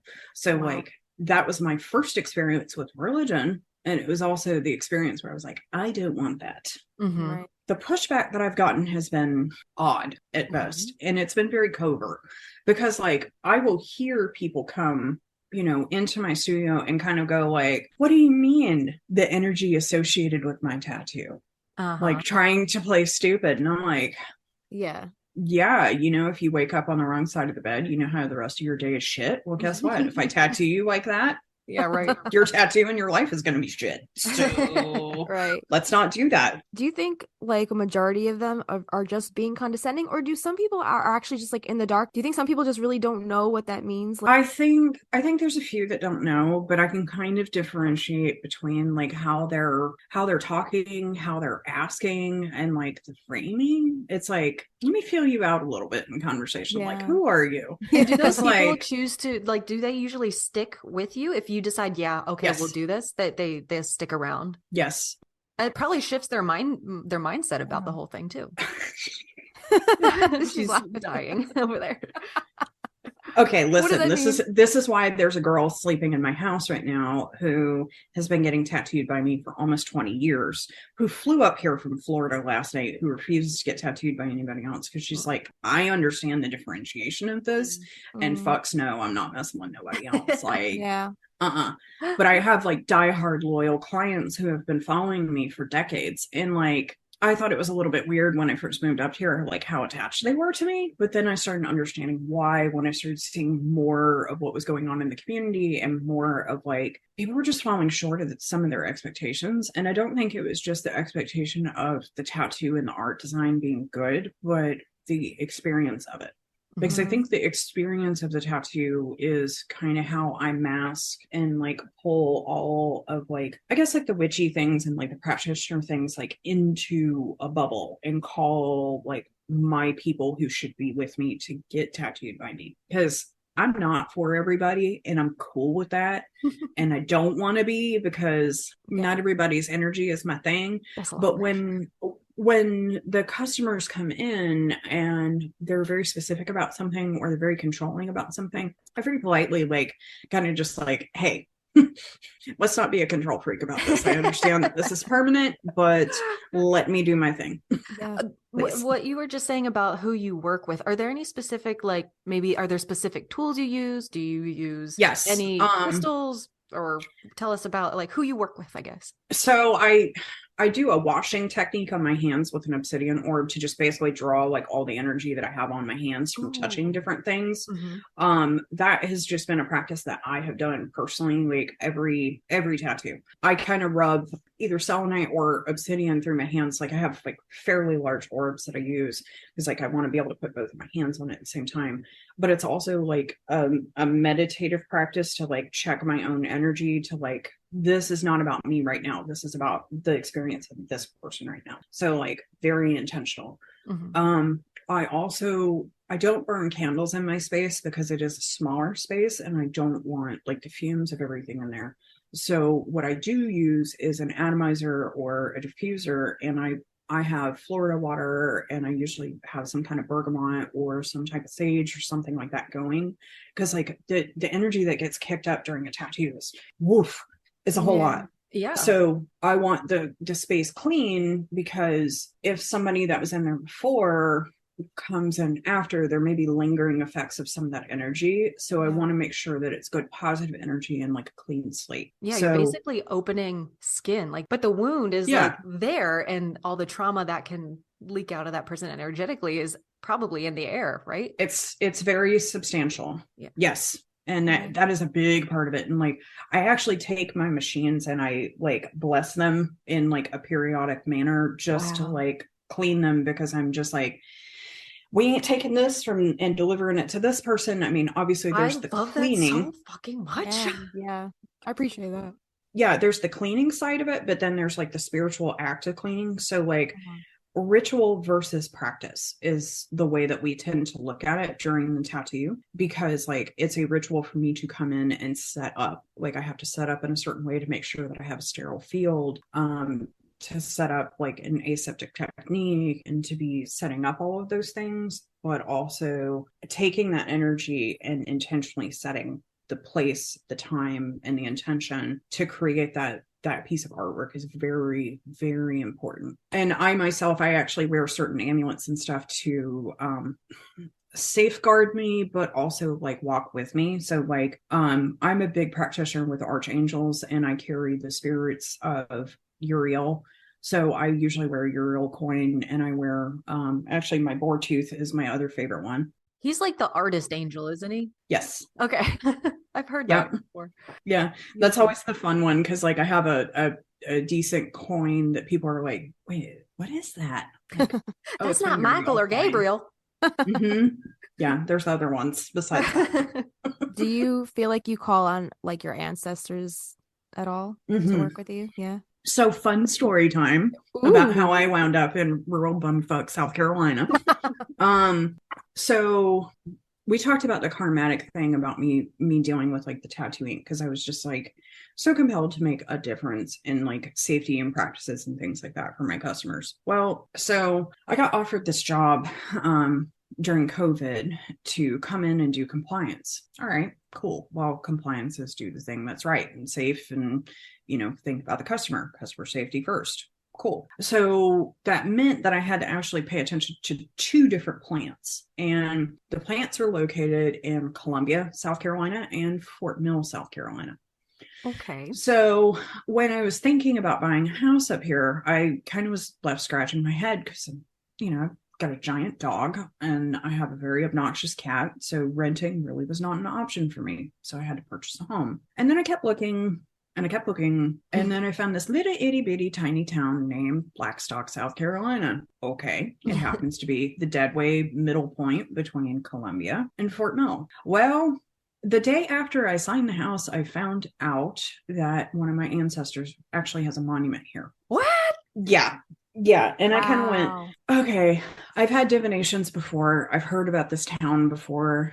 I knew about these things. And then it was actually my mother's father's great-grandfather, like 7 times removed. God dang. Wow. Yeah. So I was able to actually trace all of my lineage back to this one person. And I kind of went, okay, so I'm supposed to be here. What the fuck, guys? Wow. Have you been through that town at all before? Yeah. Okay. No, not through here for any reason. It was just the weirdest thing. Like, I saw the house on Zillow. It fit within my price point. It did what I accomplished to do, which I strive to have a debt-free lifestyle, because that's just the way that I do things. And then, like, I was thinking about it, and I'm like, well, this is 45 minutes away from Columbia. This is great. I can do my job. Oh, it's 30 minutes away from Columbia. This is great. Yeah. So, here I am, happy Susie Sunshine, just walking along, and then suddenly ancestors are like, bitch, I'm gonna hit you in the face with a brick. Bam. Hey, guess what? We're right here. So wind up in this house, and then it was like started traveling around to the cemeteries and started saying my like paternal last name through like 7 generations, and which was like A, already unnerving enough, but B, when I walked up to the monument where my great-great-grandfather was, it was like, are we really here right now? Yeah, then motherfuckers is talking to me. Oh yeah, they called to you to move. Yes, they did. That's wow. That's do they go with you to work now? Sometimes they do. Sometimes I see them on my property. Sometimes they move things around in my house if I don't pay them enough attention. Yeah, it's a thing. I had a lucid vision. I was meditating, and I had the vision of Blackstock at some point. So I remember actually writing the name of the town long before I even knew anything about this town. And it was probably about 2 years beforehand. Maybe closer to 3. You mentioned deities. Are you willing to share who you work with when you tattoo? Yes. So I have a Indian that walks with me. I have an Indian spirit. I do not know his name. I cannot speak his name. I just know him. I know his energy. And then there's also my angel, Uriel, that I work with. And on occasion, there's a very crotchety old lady that comes up. She's like a name. Samsara, I think is what it is, but I don't know very much. Like I haven't spoke with her so much. Like it's been like, I know your energy and you are like the tea and crumpets lady who is like, no, we will act a certain way, ma'am. Like the class. Yeah, So you like just feel her energy. Do you actually see her? no, don't really see. Sometimes I dream of them. Sometimes like I see them in dreams and stuff. Like I can definitely pinpoint and draw them. Like I know exactly what they look like. Wow. Yeah. Has the Native American been with you since Florida, or when did they show up? Oh yeah. My Indio has definitely been with me for a very long time. And the Indian and the angel I can remember as early as the ages of 4 or 5 years old. So I remember them and have had them in my life for a really long time. I just never knew who they were, never knew like, why do I have weird dreams about an angel protecting me? Why am I dreaming about golden things all the time? What? Golden things? Yeah, well, Uriel is actually associated with like yellows and golds and ambers, and like a lot of his like stones and like personification is something of like the golden light, which is also associated with like I think the sixth house and like chakras, and that's also like golden like sacral root type things, but it's also associated with like Wednesday or Thursday. I don't remember the days because there's a significance between the 2 days, and like holidays of like the pagan holidays. I'm not quite so familiar with them because I've dedicated Equinox. Yes. Yes. I just started learning about those and decided to dedicate space to learning about them this year. You're gonna have so much fun. I love studying the Wheel of the Year. It was probably one of my favorite things. I'm like waking up to it and I'm just like, oh, you mean I can do ritual tattoos on certain days, certain moons, and there's things that go with that? That's my next question. Is there a time, like maybe doing this research will change your thought about it, but is there a time you are like, I don't do work, I don't do tattooing, like a certain moon phase or something? Yeah. Yes. Moon phase, I don't remember exactly what it is, but during the winter time, I try to not tattoo as much. That is the time of rest. That is the time of reprieve. And that is the time for preparation. I have not had great experiences with clients trying to get tattooed during Thanksgiving to Christmas. Like that period of time, like a lot of people are going through like upheaval and turmoil and like energetically are just kind of like, off kilter. So the ones that come to me are usually very, very, very, very needy during that time. So for instance, I had a client who got a portrait of his parents at that time, and what was supposed to be a 3-hour tattoo actually took 8 hours, and it was like this whole thing, but it was really like that guy needed the attention. That guy really fucking needed that energy, and he really needed like that care and that consideration. And it was just, man, I will always be left with the ones that really need me during that period of time will get it. That, and then people who have something to do with death, passing, or remembrance want to get tattooed around like the Easter time frame. I don't know what that is, and I need to understand a little bit more about the moon phases and the specificness of that and like the connotation of that, because I'm starting to notice trends, which is actually ironically why I wanted to study like the equinox and the holidays themselves, because there's a deeper meaning to this, and I'm seeing like some of these things coming together. So it's really fascinating that you're bringing that up like right now. Like my question was about like different cultures. Now it's just coming back around to being ritualized and more sacred, but before, what cultures stand out to you as being like some of the top cultures that have had that sacredness attached to that practice? Because there's so many, it seems like. I actually lectured about this this past summer at the AFDO group, specifically about the pigments. So the pigments that are used in tattooing that actually create the marking are regional based. So certain regions have certain colors because of what's naturally available to them. Nepalese is probably one of the first because of the lapis and the use of blue, which was a ground stone from like the Nepalese mountains, which was ironically something that they used for like hand poking type of tattoo. That same type is the same type of tattooing that was done in like central Polynesia, the Easter Islands, those types of places outside of Australia in the Pacific. And those cultures wound up actually using some type of soot or carbon or some like burnt ash that was added to water or whatever else. Those cultures are the cultures that always are like top of mind for me. Cool. Because their tattooing was more about a emotional and spiritual significance to coming of age. So they have a meaning to them most of the time. And the next part that I find probably the most unique and fascinating is, well, they talked about it. It was a part of their culture. And it was something that was well known and well accepted and documented by this really, really lovely lady named Patricia Allen. And I would highly suggest that you reach out to her and maybe do a podcast with her. You can ask me her name again and I'll tell you immediately. Okay. She's burned into my brain. I went to a really lovely lecture with her, and that was when, you know, I had this thought process between in the late 90s when I started tattooing, tattooing was like counterculture, and they were talking about the neo-tribal or the neo, you know, significance. And it was meant to be this movement of people in modern times that were practicing tribal religion. And that was a big thing when I started tattooing. So that was like the first thing that was burned into my head and in my brain. So I had such an awareness around the shamanistic practices of tattooing. So as I got a little bit older and I had been doing this for a while, I had a different respect for it. I went to this lecture with Patricia and I was just like, oh my God, the Maori people do this. This is normalized. Why aren't we doing this today? It's like something they would look forward to, it sounds like. Like it was. It's the rite of passage. It completely was. And then I started understanding Native Americans did some of this. The Indian cultures actually did some of this.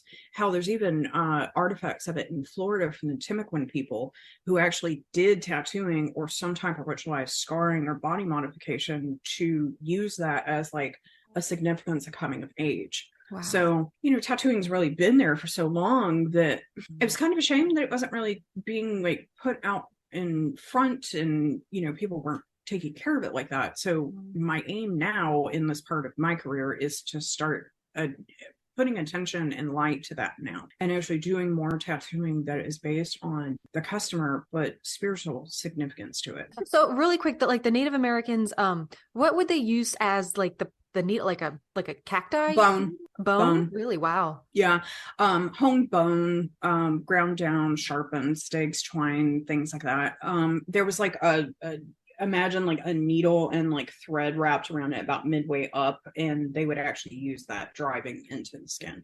So it's a bit of a barbaric practice, but that was really kind of all they had. Does that have a different healing timeline, I guess? Is there one would think that there's more chance of infection that way, but on the other hand, it might have been to be honest, I'm not really too sure. I haven't done enough research on that to be able to tell you one way or the other, but I'd be happy to look at it and tell you. You are so fucking busy. Don't put one more thing on your plate. It's just interesting. Love that. Real quick, I did want to talk about the snake. So anytime that somebody comes to me with a need of a serpent tattoo or a snake tattoo or something like that, it's usually because they want it as a guardian or a protector. Snakes have a phenomenal amount of energy to be a guardian.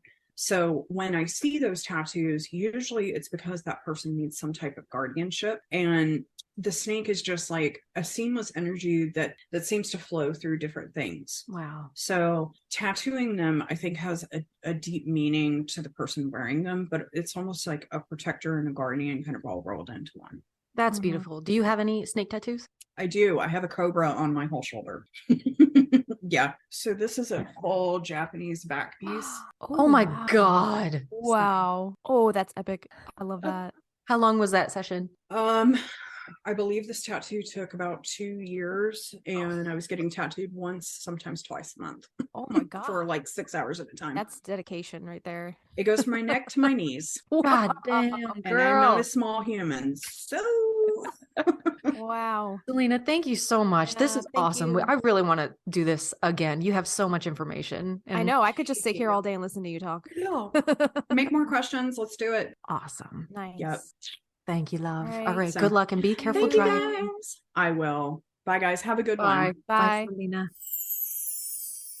Haha, got you guys. That's not all we have for you. With Selena, we actually got to sit down with her again a couple months later because she attended a conference we really wanted to hear about, and we wanted to share it with you. So strap in, we have a little more of Selena Medina coming for you now.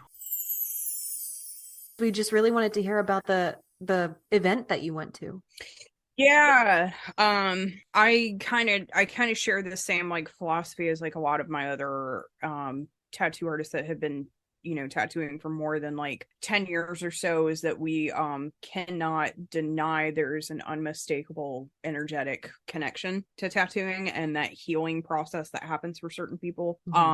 So a lot of that time that was at the convention was really spent just kind of like connecting with people and like being, available in the community and just saying, hi, I'm here, I exist, I do all of these things. But if you're looking for somebody who is focused on trying to give you more of like an emotional connection to your tattoo, I'm the person for you.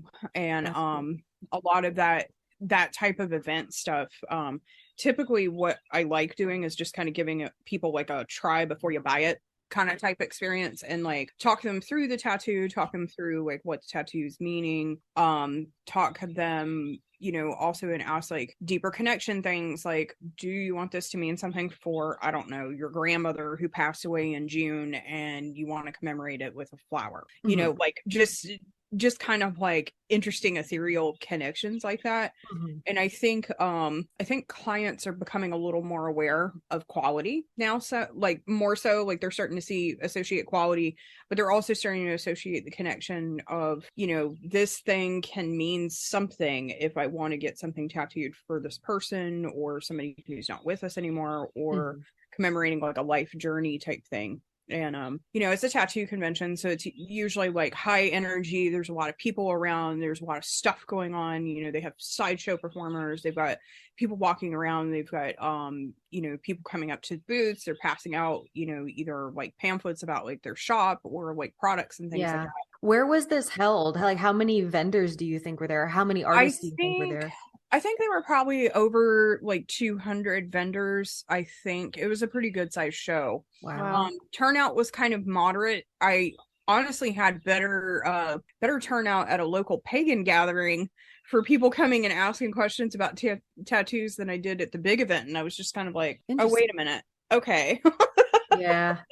I'm super comfortable with tattoo conventions. I've been doing them since the early days of my career. So it's like, it's never anything like any skin off my nose. I always kind of view it as like my right people will find me. Yeah. and I also found like, a really good handful of clients, but I was able to do some of like the spiritual tattoos that I was talking about because, a lot of it, people just don't know. They just don't know what imagery they can associate something like that with. And then they're kind of like, that could mean this. Wait a minute. All the correspondences, like it's all connected, right? Somehow. Yeah. And sometimes that can be a little like dumbfounding for certain clients. Like they just kind of have this moment of like, okay, this is too much, or this is exactly what I was looking for. Okay. And then they dive head first into it and they're like, Selena, I have like all these questions, and then I wake up to like an 80-page report. Oh my god. Because they're just like so excited. Yeah, but that's great. like it kind of swings both ways. But I just kind of feel like as long as the space is made for that, for people to explore that kind of that side of creativity connected with spirituality in a tattoo setting, I think is something that we need to hold space for. And that's starting to become a much more consistent trend, at least in female tattoo artists that I've seen in the last like 5 years or so, which is really cool. And being available for that and having like people come to you and just be like, hey, you're the special lady. Tattoo girl. Yes. Hi.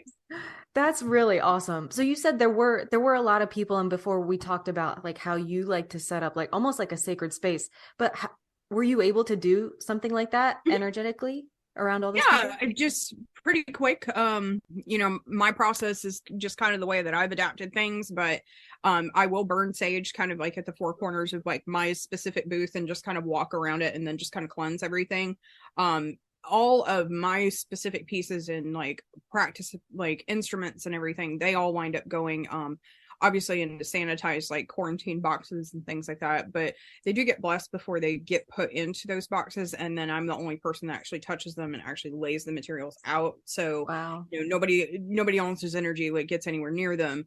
But I also do send home spell kits depending on what's going on with the person. That's like cool. Oh, that's really if cool. they're, like I had a really lovely young lady who was struggling with a really big transition in her life, and the transition was kind of coming at the end of her military career. She was getting out of the military, and she was just kind of having like this she called it a pause button kind of got hit in her life, and she just kind of went, well, wait a minute, I'm not in the path that I really should be on, and I'm gonna start changing. So she kind of had this moment of, I was really looking for something special, but then I walked up to your booth and we started talking, and she was like, I feel like it's okay for me to talk to you. And I'm like, yeah, that's why I'm here. Like, divine intervention, whatever you call it, but the people that actually like need to be in my space or need to have that kind of connection with me or have like that affirmation, they find me. So she sits down with me and she starts asking me a bunch of questions. She's like, well, I can tell you're really spiritual, and I'm really just starting my journey right now, and I want something that commemorates that. And I was like, hold please, I have something for you. So I have this really beautiful leather bound journal that I do a lot of like these scrawlings in. They're a cross between sigils, things that I see in dreams, things that I see in interpreted dreams, or some kind of spiritual esque. So when I pulled up one for her, it was something of I'll always be safe on my journey. And she was really struggling with like, kind of, I think what a lot of people do when they first kind of wake up to like the spirituality of things, they see dark and they see light, but they have a really hard time seeing light, and they wind up only seeing dark. And she was really kind of struggling with that part. She's like, man, like I'm so sensitive to the negative energies. I'm so sensitive to all of these things. And like the only thing that kept coming back to me as the practitioner was, you really need something that kind of like narrows your course and like your North Star. And like kind of just bring it back. And we talked about it, and the more that I got in the conversation, it was like, okay, well, you need a heavy dose of like self-love, you need some just spiritual cleansing, like let's just throw you like a couple spell kits together. Gave her an intentional envelope so she could put like her intentions like actually in the envelope, burn something with intention. And like here's a purification candle, here's a couple different things. Okay, we're gonna do the tattoo process. And when I put her on the table, she just kind of had this sense of like her body was actually able to relax. And it was really cool because like when she was standing there in front of me, like she had like very withdrawn posture. She was like really like difficult to approach. Like I had a really hard time, and like I have a tendency to kind of approach people not directly face on, but kind of like at like a shoulder to shoulder kind of type thing. Like I'm a comrade, like I'm somebody that you can talk to and somebody that you can trust, and just kind of like de-escalate it. And the second I did that for her, she was like, I just feel like you gave me a verbal hug. And like she just kind of like relaxed for a second. And I was like, oh, okay, all right, you need this today. Yeah. And that was one of probably about 8 that I did during that. And the other one that really like hit me really hard was this very, very kind trans woman who came to me, and she was really having a hard time, and lost her job, lost her partner, lost her dog, lost her home. I mean, just like holy shit, yeah, you needed to meet me here today. And I actually tattooed her free of charge. I didn't charge her anything. I was just like, no, you need some spiritual juju right now, and you need some good luck, and you need some prosperity, and I'm gonna pour all of those things into this tattoo. Oh, that's sweet. What did she end up getting? We wound up putting an amulet for I will always find my way home on her, because it was just like we kept like talking about it. It was like just this really strong image of finding home, finding the right path, like kept coming up for her. And I was just like, I don't know why, but this really feels like the right thing for you. And she was like, that resonates. That's it. What was And the actual imagery? Was it just like sigils or yeah, what it was a sigil, a reverse shaped S with just two cross arrows, and then it looks like a divided broken path, but it's actually like a corrected path written Oh, in that's it, cool. Yeah. with a couple different like chakra points that are actually like pointed out in it, and she got that on the nape of her neck because Oh, cool. there's something really interesting about a lot of this stuff that I wasn't really aware of until I started doing more research about it, was that depending on your sun sign or your moon sign and what the actual intent of the tattoo is, the placement changes from person to person. That's cool. I want to know about Oh. that. Yeah. Yeah, I was like, whoa, wanna hold know- on a minute. If you've like seen a trend of like certain people who come in and get one thing, you're like, that's a Libra right there. Or, if you can kind of tell. Yeah, I can tell. Oh my Wow. God, I want to usually can know. tell. Yeah. It's kind of fun because I'm just like, like Tat Mama's coming out right now. Oh, you're an Aquarius. I see you. Oh, you're a Gemini. You want two things. That's so perfect. There you go. Yeah. What do Sages usually do? They always have something with fire. They always have something on their arms or on their thighs. It's one or the other. It's arms or thighs. Good to That's know. where you gotta get it, girl. Good to know. And then there's usually some kind of connectivity of like vanquish, conquer, or like triumph. There's always like a deep-seated thing around that, which is always kind of fun. I'm like, That's all cool. right, cool. That's That how is we neat. do that. We always want to win. We always want to win the game, right? You Sages. I know y'all. I know you're secretly fucking competitive. number. So funny. Yeah. Where do Geminis usually get tatted? You She that? said they want two things. Forearm. Forearm? Yeah, forearm duality things. Yeah. Got it. Oh, look at you, Mhm. Kristina. Yeah. That's what I was initially when I was first starting to get tattooed. I would do one on one side, and then the next time I go in, I do the other side, and I Mhm. keep going back and forth Uh-huh.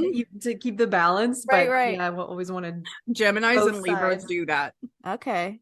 Geminis and Libras do that. Well, the balance, that makes sense. Cancers wind up with something around like the torso, the thoracic cavity, like something like that. And it's usually winding up being something extremely personal and like has like a lot of like hidden meanings. Mm. Sometimes they're the people that we call, they want 10 pounds of shit in a 1 pound bag. So we have to kind of like rein it in, like, look, man, like I'm not trying to be mean, but there's only so much that you can put in this tattoo. Like we gotta dial this back just a little bit. Right. It's so cool. Yeah. I had no Yeah. idea. Mm-hmm. Fascinating. Well, I mean, so this year will be 24 years of me practicing and tattooing, and I Wow. think just memory serves me really well, and I have very good memories when it comes to my clients. So like I practice a lot of mindfulness during the tattoo process. So I'm always like, I remember their names, I remember their tattoos, I remember their stories, and like I haven't seen them in like, I don't know, 22 years was the longest one. And I was like, oh my God, I'm so glad to see you. You're finally over cancer and all this other shit. And it like came out of my mouth like nothing. And this woman was just looking at me like, how do you remember that? And how do you remember me? And you tattooed me 20 something years ago. I've had an entire lifetime since then. Wow. What is happening? Yeah, it's not just intimate for them, what we talked about before, and for you are in their energy, Yeah. you know?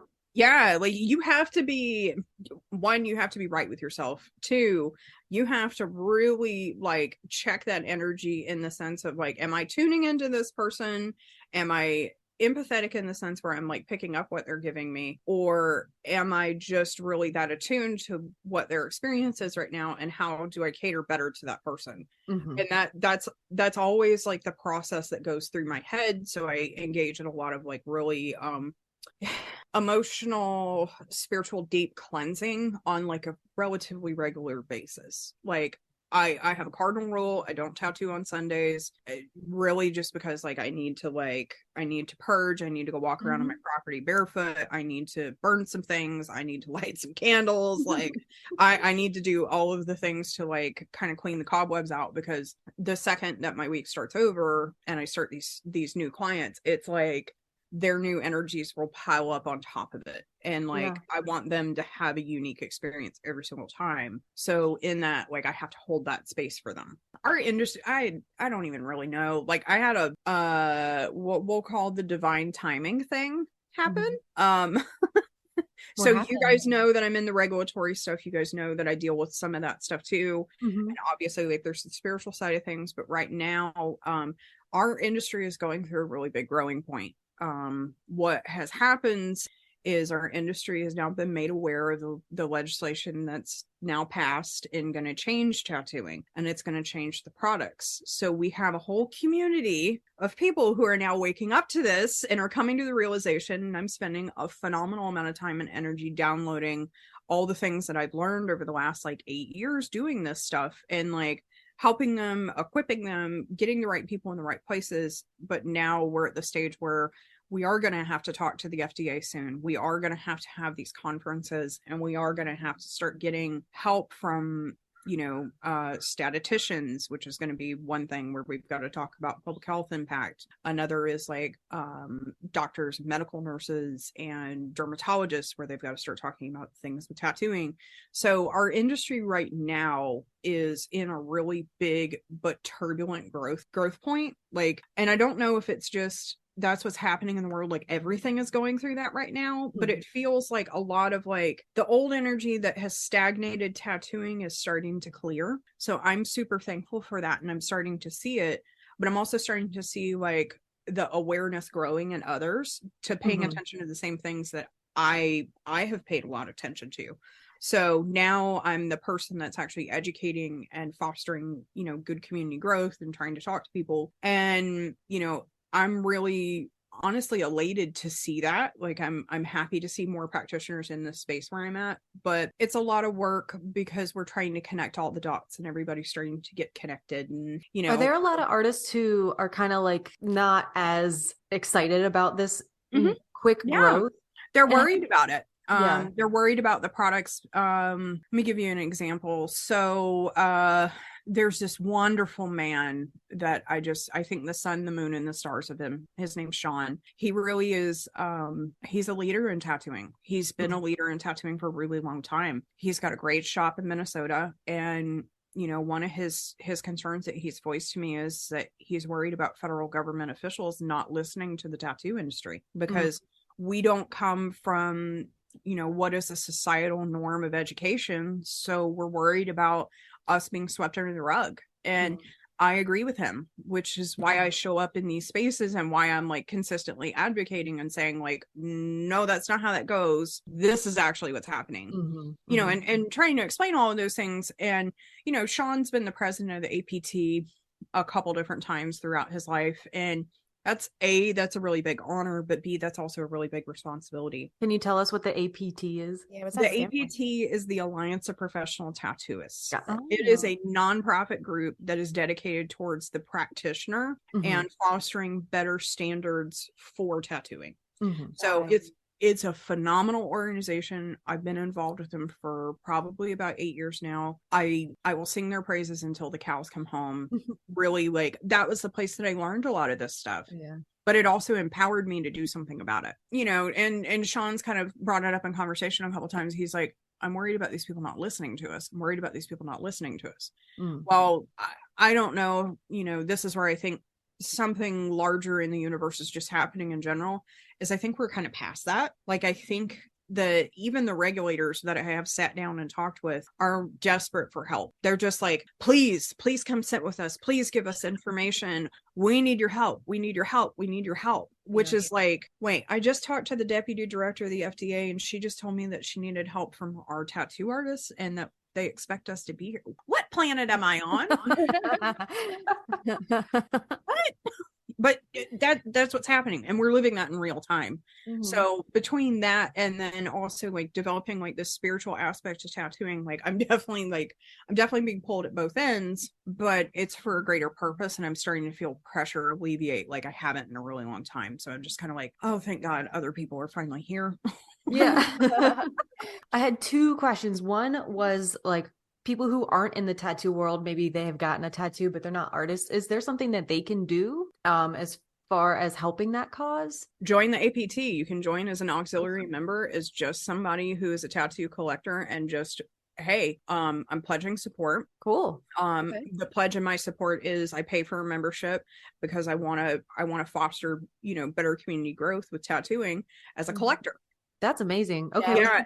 We'll link that in our notes if anybody wants to join the APT. I didn't know it was that easy. And it sounds funny, but like, really, let's think about it like this. The reason why that membership is what it is because it pays for education for the tattoo artists, it pays for research, and it pays for people like myself or somebody else to actually go sit in front of a federal government official and actually have a discussion, because you got to pay for room and board, you got to pay for travel, you got to pay for lodging. And that organization, they actually appoint individual officers to go to the table to have those discussions, to work through that. So fantastic organization. I cannot sing enough of the praises. They really have been safeguarding tattooing since 1993. Wow. That's awesome. Mm-hmm. Yeah. Really, yeah. My other question was, because it sounds like you kind of had like a little push into the ritualized tattooing. You said you were like, I know that there's a shift happening. I know that this is where I'm being led. But what about like other artists that are like, I want to look into this? Have you seen anywhere? Is anybody doing any writing or like? Not really. We are just kind of starting to come into the realization. I think there might be 3 or 4 female tattoo artists that I have been talking to consistently who have like any kind of awareness about this. And we're kind of just going, is it just me, or did you experience that? Okay. I hope whoever needs to hear this episode hears it and sparks that interest. I'm hoping in a year I'll be able to actually have a more concrete answer for you and like some support for the community, because I'm like, great. I'm just like, how did we not fucking piece this together? 1, 2, how is it just now? But also 3, like, we're going into the age of Aquarius and the Pluto retrograde thing has happened. So holy shit, existential crisis. And tattooing. Fucking awesome. Let's go. It's also women who were like the first ones to be like, hey, we have this emotional connection to these people who were like, you deal with their blood, you deal with their bodies, you're in their personal space. Let's meld those 2 worlds and show our clients how much of a beautiful care, connection, compassion that we share together. Exactly. Yeah, exactly. And like something else that I think is probably unique. Sorry, dog. Are you going to move? No. She doesn't. Today. Is it the big Matt walked outside and he went to go walk out to the garage and the dog was blocking the path and she's just like, no, I'm not moving. Such a big baby. Yeah, I think so I met a hoodoo practitioner probably 5 years ago now. And I met her and she just kind of had this, how did you not know you were doing magic moment with me? Wow. And I was like, huh? What the fuck you mean? Well, and then she kind of like went on to make it a little more rudimentary. She's like, you're literally creating something with your hands in blood and there's energy involved in that whole mess. And yeah, you're amplifying all of that energy. So whatever is happening during the process of that thing gets tied to the tattoo. And then it was kind of the first like light bulb moment that went off. And then it was like, so I've been playing in blood magic for all of these years. Awesome. Right. That's why I'm a witch. So, that's why I'm, a thing. We just did an episode on sympathetic magic, so that's really interesting that this is coming up. It's so what we're but like timing. One thing that didn't come up during that episode was tattooing, right? So like we were just like, we were in awe of like, there's so many things that we weren't even aware were sympathetic magic. So for you to bring this up, that's like another thing that's like light bulb, like, whoa, we had no idea. Yeah, I didn't either. Even as a practitioner, I'd been tattooing almost 20 years before I even really started being aware of it. And then it was kind of that, how do I harness this and how do I turn this into something? And then I started learning more about ritual spaces and I started learning more about, just generalized, like either pagan magic, hoodoo practicing, anything like kind of in that bubble. And then Dukkering was the other part of it too, which is like my heritage is Romani gypsies, and I can trace my lineage all the way back to the 14th century. Wow. So I've been able to look at all of this stuff and kind of go, well, the ancestral part is there. My historical connection is there. I'm also living in magical land, which, you know, the area where I live is not far from Sika, but we live in an area where a lot of Irish gypsies actually settled in 1400s up to the 1800s, really. So for that 400-year period, we had a lot of Scottish and Irish settlers who moved into this area either to escape religious persecution or religious freedom, but they came here to make a land, you know, and then they wound up coming in connection with Native American Catawbas people. So then you start having the merge of the Indian magic and gypsy magic kind of come together. Because lit. So cool. Yeah, so like moving here was a thing, and then also being around the people, and then tattooing, and then going through like the great reckoning with COVID and all this other shit. And it's like, okay, energetically, this is a whole different ballgame. And now I'm looking at tattooing completely differently. So the sympathetic magic part about actually creating that intention, creating that space, and then you're just kind of like breathing life into a tattoo that's, you know, I'm taking some of my energy and I'm putting it into this person, I'm putting it into this tattoo, and that person's memory, all of that kind of becomes capsulized and walks with them for a lifetime. Absolutely. And we, at least like when I was tattooing, probably in the early 2000s, we akined a lot of that energy to qi, which is the Chinese variation of energy. So Asian cultures have a much better grasp on tattooing, just hands down. They've been practicing it for centuries. They have much more strict rules. They have very very defined, well, this does this does this, you know, these standardized happen. Yeah. And also the meanings are kind of standardized too, because, you know, you don't get certain tattoos unless you're of a certain cultural bloodline or you carry some type of energy. And most of the time you don't even pick what gets tattooed on you in Japanese culture when you do get a Japanese tattoo. Wow. It's the mentor practices a type of getting to know you ritual where over dinner they decide what, or if you're even gonna get tattooed, and then they decide to take your project and they say, okay, well, you carry the energy of the snake, or you carry the energy of the horse, or you carry the energy of these things. That's a lot of trust. I just had a pen hurled at me, excuse me. I was taking the opportunity to just chime in. You threw it on the chair. Anyway, the thing with that is it's a lot of cultural heritage, but it's also a way of keeping the tradition alive, but it's also like a bestowed like rite of passage. So it's kind of like this whole thing that's rolled into one. And I've known that for a really long time. So I wasn't terribly surprised to even think about tattooing in a different energetic context or anything.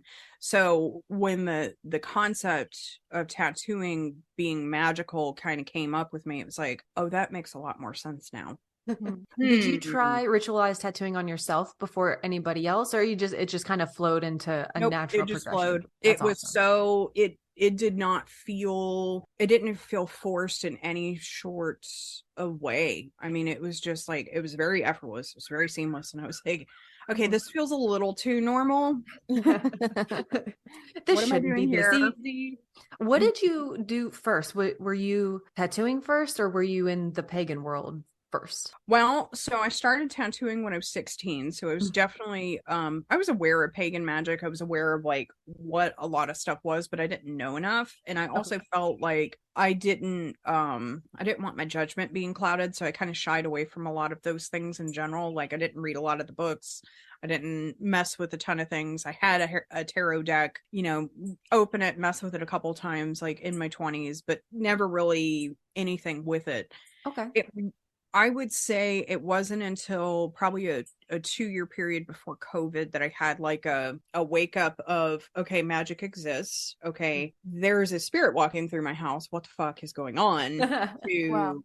Okay, now all this other stuff is connected. So I was definitely in my upper 30s before that really became a thing. So partnering tattoo with magic was like kind of an afterthought, because I'd gotten really good at tattooing, had a bunch of awards, knew all of these different people, spending time in regulatory, doing all this other stuff. And then it was like, no, there's this other part that we're missing. Now we're bringing them And together. then it just aligned magically. Mhm. It's amazing how things just sometimes It just goes needs to take its course before that can line up. And that's really cool that it did. I think you were the most perfect person to have that happen to.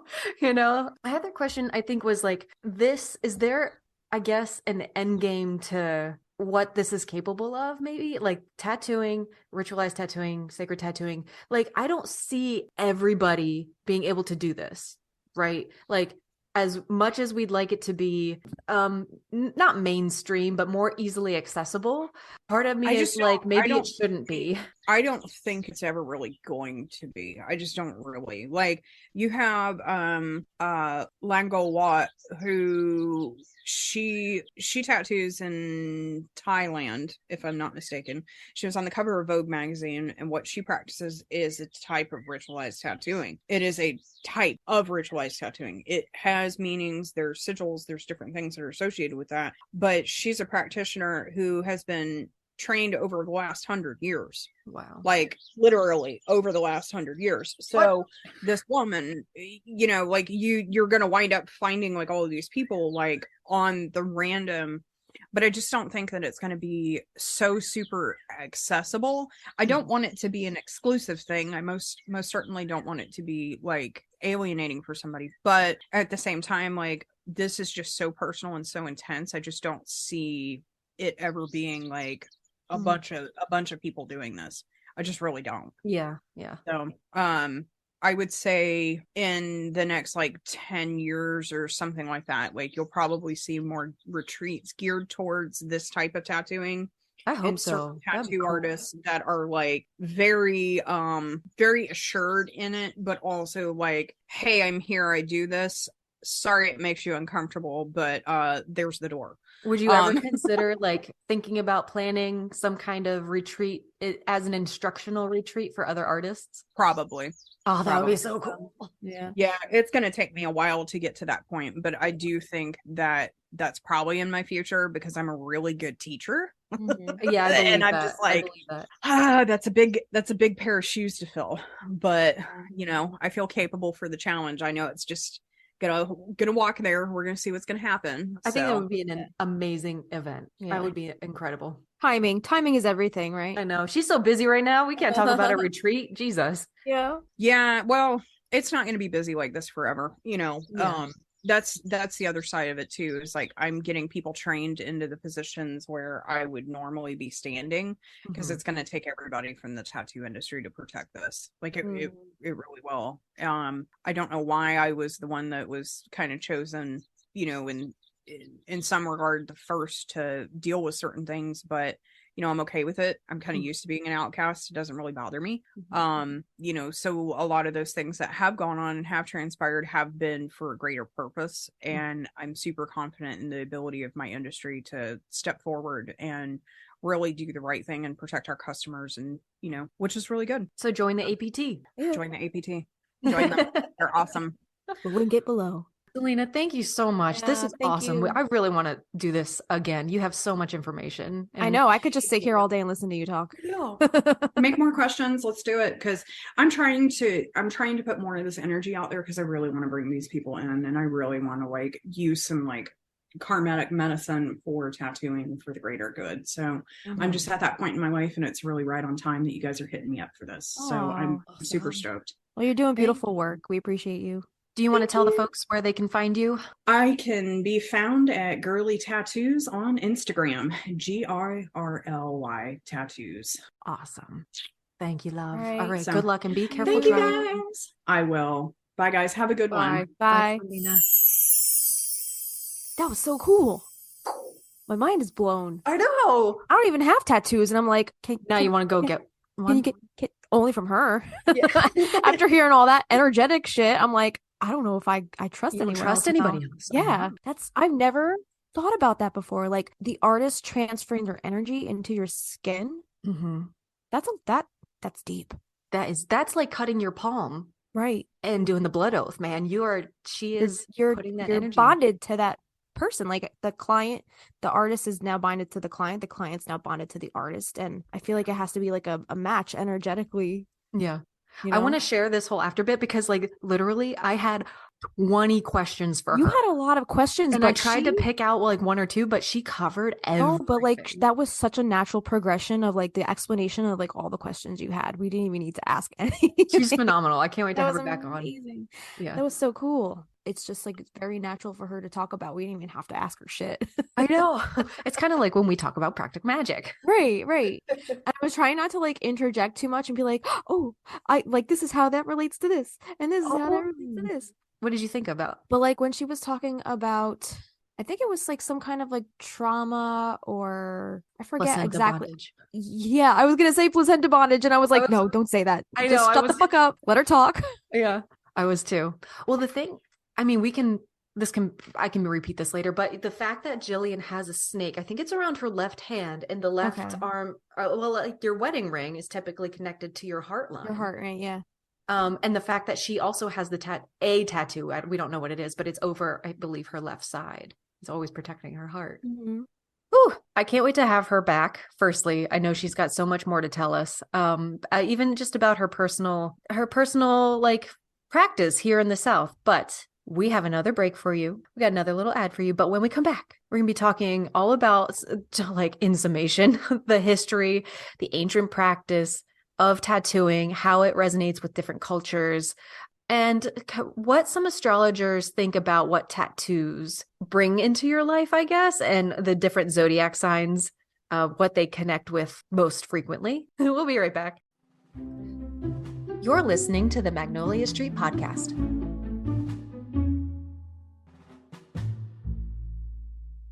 Tell me about some tattoo history. So, tattooing is a practice with roots stretching back to the Neolithic period. Evidence from mummified preserved skin, ancient art, and the archaeological records suggest that tattooing was present in Europe during the Upper Paleolithic period. While there is no direct evidence for tattooing on mummified human skin until the 4th millennium BC, the oldest known discovery of tattooed human skin belongs to Otzi, the Iceman, who lived between 3370 and 3100 BC. Tattooed mummies have since been found in 49 archaeological sites across the globe, including Egypt, Sudan, the Philippines, and the Andes. These mummies include Amunet, a priestess of the goddess Hathor from ancient Egypt, and individuals from the Pazric culture of Russia, and several cultures in pre-Columbian South America. You know what that reminded me of? The Egyptian tattooed mummies. Remember when we were talking about the Victorian era and people would have like mummy unboxing parties? Unboxing. Otzi. Otzi the mummy. Otzi. Not Billy Zane. Not Billy Zane. Not hashtag not in the mummy. So ancient practice. Tattooing has a rich history that dates back to ancient times, as evidenced by mummified human remains with preserved tattoos. Otzi, a mummy discovered embedded in glacial ice in the Alps in 2015. Oh, that's recent. 2015 they found this mummy. Wow. It was found to have 61 tattoos and is the oldest known example of tattooing dating back to 3250 BCE. In 2018, the oldest figurative tattoos in the world were discovered on 2 mummies from Egypt, which were dated between 3351 and 3017 BCE. These discoveries demonstrate that tattooing has been practiced across the world for thousands of years and continue to fascinate and intrigue people today. I wonder what the tattoos on these mummies were, you know? Yeah. The only thing I could think of is the like more Viking tattoos, where it's more like lines and symbols and runes and things like that. It only means something to that specific person. Right. I would be intrigued to see what they were, though, you know, just like see what was on them. So tattooing has been part of human history for thousands of years, with evidence of its practice found in various cultures around the world. Among these cultures, the Austronesian people who developed the practice in Taiwan and coastal South China before their expansion into the Indo-Pacific islands were known to have used tattooing widely. The Austronesians used a unique technique. Say that 5 times fast. Unique technique. unique technique of tattooing, which involved using hafted tattooing points and a wooden mallet to tap the ink into the skin. This technique was used by all Austronesian subgroups, including Taiwanese Aborigines, Islanders, Southeast Asians, Micronesians, Polynesians, and the Malagasy people. Let me talk about Uzi real quick, because Okay. you can look this OTZI, you can look him up.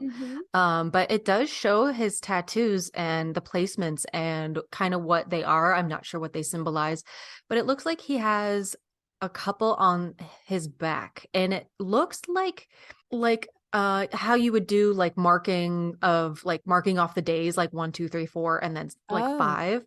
So it okay. looks like there's like lines of 3, lines of 2. There's some on his calves, on his ankles. There's lines around his wrist.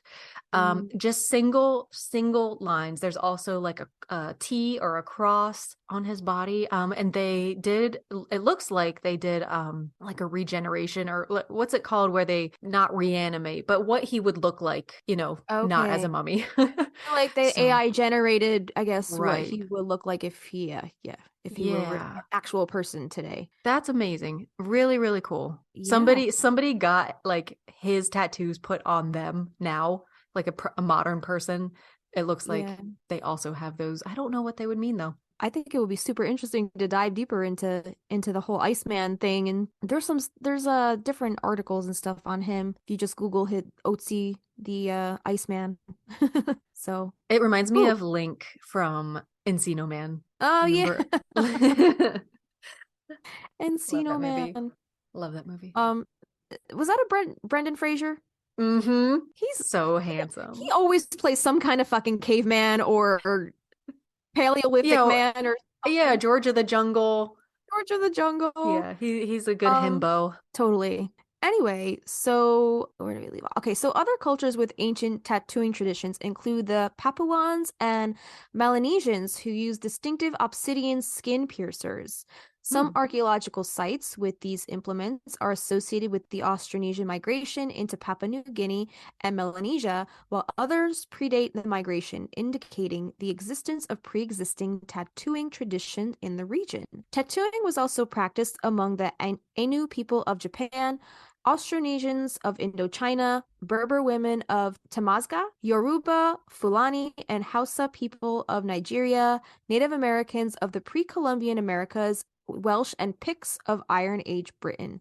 So this really spans the entire world. Tattooing, the art of it is just everywhere. Everywhere. And we'll focus in a little more on some of the cultures right here. These are traditional practices by region.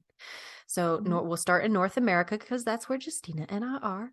So tattooing has a long history among indigenous peoples of the North Americas, and it's significant because it highlights the cultural importance of tattooing for indigenous people. The oldest known physical evidence of tattooing in North America comes from a frozen, mummified Inuit female on the St. Lawrence Island of Alaska who had tattoos on her skin. Early explorers of North America made many ethnographic observations about the indigenous people they met, describing their skin modifications in various ways. The Jesuit Relations of 1652 describes tattooing among the Petun and the Neutrals, and Joseph Francois Lafitau, another Jesuit missionary, recorded how many indigenous people were applying tattoos to their skin and developed healing strategies in tattooing the jawline to treat toothaches. Oh my goodness. Whoa. Colonization introduced new views of what acceptable behavior included, leading to the near erasure, there's that word again, of the tattoo tradition of many nations. However, through oral traditions, the information about tattoos and actual practice of tattooing has persisted to present day. St. Lawrence Iroquois have used bones as tattooing needles. In addition, turkey bone tattooing tools were discovered at an ancient Fernvale, Tennessee site dating back to between 3500 and 1600 BCE. So the Inuit people have a rich history of tattooing, with the word kakanit in Inuit translating to tattoo, and tunit, meaning face tattoo. Female facial and body tattoos represent a girl's transition into womanhood and were seen as symbols of beauty, strength, and maturity. Some Inuit believe that a woman could not transition to the spirit world without tattoos on her skin. Justina, you're fucked. European missionaries I'm fucked. European missionaries associated tattooing with evil, but efforts to revitalize the tradition have been made by Alithia Arnaquq-Baril, who created the documentary Tunit, retracing the lines of Inuit tattoos, and Havok Johnston, who learned traditional tattooing methods from elders in her community. These methods often involving using a needle and thread or skin poking with soot or seal oil. Oh my God. What's that word? Hold on. Let's sound it out. Haudenosaunee. Haudenosaunee? Haudenosaunee. Yeah, that sounds right. Shit. All right. So the Haudenosaunee Confederation are, I guess, a kind of Iroquois. Yeah. And their tattooing was a significant part of their culture. Young men would venture into the wilderness to discover their personal Manitau, a spirit that would provide protection during warfare. The Manitau was, sorry if I'm mispronouncing that, was then tattooed onto their body, symbolizing its cultural importance. As male warriors achieved success in battle, they would acquire more tattoos, with some even keeping score of their kills. Some warriors even had tattoos on their faces to indicate the number of people they had scalped. Wait, quick question. That dude, Otzi, the Iceman, he had like a score chart on his skin. He did. Do you think he was keeping track of like the days maybe he was like stranded somewhere, or I like don't know. how many woolly mammoths he's killed? I don't Right, it could have been that. like, Yeah. something But they crazy. were on his back, so somebody else had to do Somebody them, else you know? must. Yeah. Cool. Ooh, the questions I have. Take us to Asia. All right, so China. Tattooed mummies with Western Asian, Indo-European traits have been discovered in cemeteries throughout the Tarim Basin, dating from 2100 to 550 BC. In ancient China, tattoos were seen as a barbaric practice associated with the Yu peoples, often depicted in literature featuring bandits and folk heroes. Criminals were sometimes tattooed with characters such as prisoner, and slaves were marked to show ownership. However, tattoos remained part of southern Chinese culture. The novel Water Margin features characters with extensive tattoos, and legend holds that the mother of Song General Yu Fei tattooed, quote, "repay the country with pure loyalty," end quote, down her son's back before he left for the army. Let's move on to Japan. So, tattooing for spiritual and decorative purposes in Japan is thought to extend back to at least the Jomon or Paleolithic period, and was widespread during various periods for both the Yamato and native Jomon groups. Chinese texts from before 300 AD describe social differences among Japanese people as being indicated through tattooing and other bodily markings. Chinese texts from the time also describe Japanese men of all ages as decorating their faces and bodies with tattoos. Between 1603 and 1868, Japanese tattooing was only practiced by the ukiyo, or floating world subculture. Generally, Cool. firemen, manual workers, and prostitutes wore tattoos to communicate their status. By the early 17th century, criminals were widely being tattooed as a visible mark of punishment. That's probably where the whole, I guess, the origins of the jail tattoos come from. I don't know. Maybe. So criminals were marked with symbols, typically including crosses, lines, double lines, and circles on certain parts of the body, mostly the face and arms. These symbols sometimes designated the places where the crimes were committed. In one area, the character for, quote, dog was tattooed on the criminal's forehead. Whoa. The government of Meiji, Japan, formed in 1868, banned the art of tattooing altogether, viewing it as barbaric and lacking respectability. This subsequently created a subculture of criminals and outcasts. These people had no place in decent society and were frowned upon. They could not simply integrate into mainstream society because of their obvious visible tattoos, forcing many of them into criminal activities, which ultimately formed the roots for the modern Japanese mafia, the Yakuza, with which tattoos have become almost synonymous in Japan. So very interesting. So I guess the taboo nature of the tattoo maybe originated in Japan, it seems like. I don't know. So the Philippines. During the Spanish colonization of the Philippines, tattooing was discouraged and eventually suppressed by the Catholic Church and colonial authorities. However, some remote tribes and communities continue the practice in secret. In recent years, there has been a revival of traditional tattooing in the Philippines, with some tattoo artists learning the ancient technique and design from indigenous communities and incorporating them into modern tattoo art. Some indigenous groups also see tattooing as an important cultural practice and a way to reclaim their identity and heritage. Ancient tattoos have been found on mummified remains of Igorot peoples in northern Luzon, some of which date back to the 13th century. The tattoos on the mummies are unique and cover the whole body of adult males and the arms of adult females. The Visayans were also known for their tattoos, and Antonia Pigafetta of the Magellan expedition referred to them as, quote, painted all over, due to their tattoos. Tattoos were a mark of nobility and bravery among the Visayans and were done gradually over time. Tattoos were known by different names among different ethnic groups in the Philippines, but were also used in textiles, pottery, and decorations. When Antonio Pigafetta of the Magellan expedition, circa 1521, first encountered the Visayans of the islands, he repeatedly described them as painted all over. The original Spanish name for Visayans, Los Pintados, the painted ones, was a reference to their tattoos.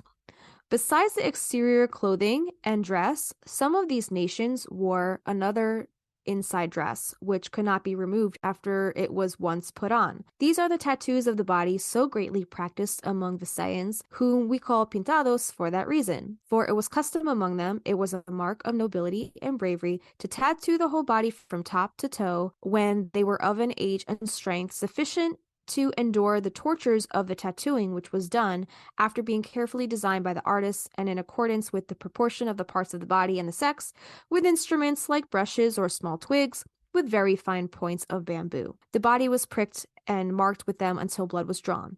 Upon that, a black powder or soot made from pitch, which never faded, was put on. The whole body was not tattooed at one time, but it was done gradually. In olden times, no tattooing was begun until some brave deed had been performed, and after that, for each one of the parts of the body which was tattooed, some new deed had to be performed. The men tattooed even their chins and about the eyes so that they appeared to be masked. Children were not tattooed, and the women only one hand and part of the other. The Ilocanos in this island of Manila also tattooed themselves, but not to the same extent as the Visayans. Who's Francisco Collins? That whole thing you read, that's his quote from whatever Labor Evangelica. Got 1663. Cool. So the Maori people of New Zealand practiced a form of tattooing known as tamoko, traditionally created with chisels. However, Jesus. Right? That sounds God damn.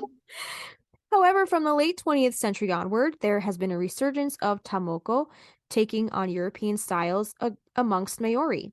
Traditional tamoko was reserved for the head area. There is also a related tattoo art, kirituhi, which has a similar aesthetic to tamoko, but is worn by non-Maori. Their culture is so deep, like with tattoos. Yeah. That's a rabbit hole. Yeah, so I didn't want to load it up too heavily. Right. But if you are interested, we will provide links. We'll give you some links. Yeah. Check out our hero source page in our show notes below. So Europe. Want to take us through Europe? Yeah, the earliest possible evidence for tattooing in Europe appears on ancient art from the Upper Paleolithic period as designs on the body of humanoid figurines. The Lowenmensch figure of from the Aurignacian culture dates approximately to 40,000 years ago and features a series of parallel lines on its left shoulder.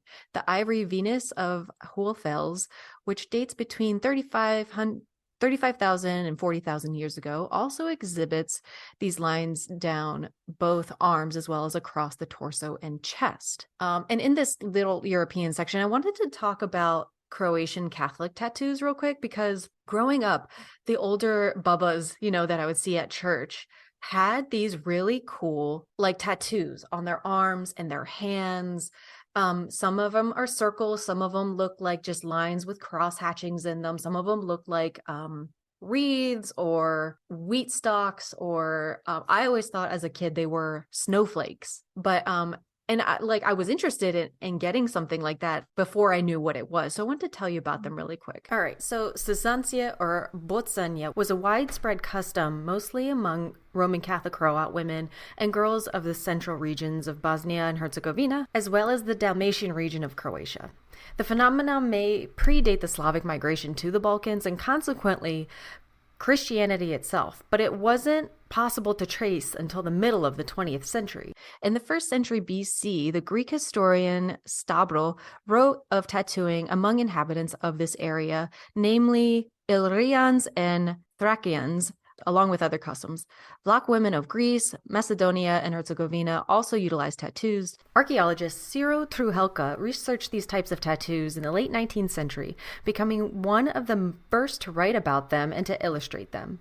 In 1894, a Bosnia-based doctor named Leopold Gluck published an article in Vienna titled Fuck me, no. Hold on. Wait, is this from the wiki page? Where are you reading this from? Yeah. Tatuering door hat bein den Katholiken Bosnien und der Herzegovina, the tattooing of skin among the Catholics of Bosnia and Herzegovina, detailing the tattoos observed among the locals. Until the 20th century, also northern Albanians had similar tattoos. I think they're cool as shit. They look badass. They do kind of look like snowflakes. I see what you're talking about. Right. Women in some parts of the country tattooed their hands and other visible body parts, such as elbows, their brows, cheeks, wrists, or anything below the neck, with Christian symbols and strecha ornaments. This can be seen today not only in Bosnia and Herzegovina, but among ethnic Croats and Bosnians living abroad. Children, generally girls, were tattooed from an early age, the age of 6, as early as 6, usually during the period between the Feast of St. Joseph in March to the Feast of St. John the Baptist in June. So I always heard, and I could be wrong, that they were tattooing themselves with these Catholic symbols in case, I guess, there was ever like a takeover that they would be seen as less desirable by other religions because they were Catholic. Got it. And they wouldn't be taken. So some of the most common symbols tattooed were crosses or križ, bracelets, narukica, fences, ograda, and branches or twigs. The cross had numerous variations, with one of the most common ones, including a small branch like lines, gracitia, or yelica, or pine tree. Bracelet-like designs were sometimes tattooed around the women's wrists, either with crosses or fence-like motifs. There were many non-Christian or pagan symbols used, the most common consisting of circles believed to be connected to the traditional kolo, the traditional village dances. The pagan and Christian symbols were mixed together indiscriminately, with the first originating from nature and families in the Illyrian times, and the other with a later adapted Christian meaning. The most common areas to tattoo were the arms and hands, including fingers, and on the chest and forehead. The custom of tattooing young girls died out after World War II with the establishment of the FPR in Yugoslavia. The tattoos done by the traditional methods are now only seen on older women. So there you go. Yeah. So there's this article on engaged scholarship from csuohio.edu. We'll link this down below as well as the wiki page, but this is saying that the term cisanye, is that what we said it was, or bocanye, both mean to prick, which are fitting because tattoos are created through that process that involves the pricking the skin with the needle. And then saranye, the other term, means coloring, which is derived from the coloring matter of the ink used to produce the tattoos. This whole article is really interesting. They're saying that the mixture depended on what region you're from, but generally it's made with gunpowder or soot mixture, which is stirred with saliva, honey, water, or milk. So wow, I thought that was pretty cool. So yeah, we'll link these articles down below if you guys want to read more about this Croatian tattoo art form. This is really cool. You should get one. I am not a Catholic. I don't think it would be right. Oh, right. Yeah. Okay, but it's it's part of your culture. It's your Croatian culture. I have something kind of similar on the back of my leg that was for my grandmother. Something similar, but not that. Cool. That's cool. All right. So In ancient Greece, the Greeks and the Romans used tattooing as a form of punishment for slaves, criminals, and prisoners of war. While decorative tattooing was frowned upon, religious tattooing was practiced in Egypt and Syria. Emperor Constantine I made it illegal in 316 to tattoo the faces of slaves as punishment. Tattooing continued to be used among soldiers and arms manufacturers in late antiquity Rome, and the practice lasted until the 9th century. The Greek verb stizan, Yeah, that sounds right. meant to prick and was used for tattooing, while stigma was the common term for tattoo marks, both Greek and Latin.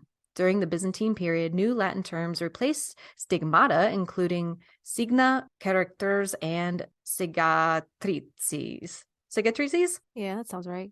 Cicatrices. Yeah. It's Greek to me. It's Greek to me. Oh, shit. Egypt and Nubia.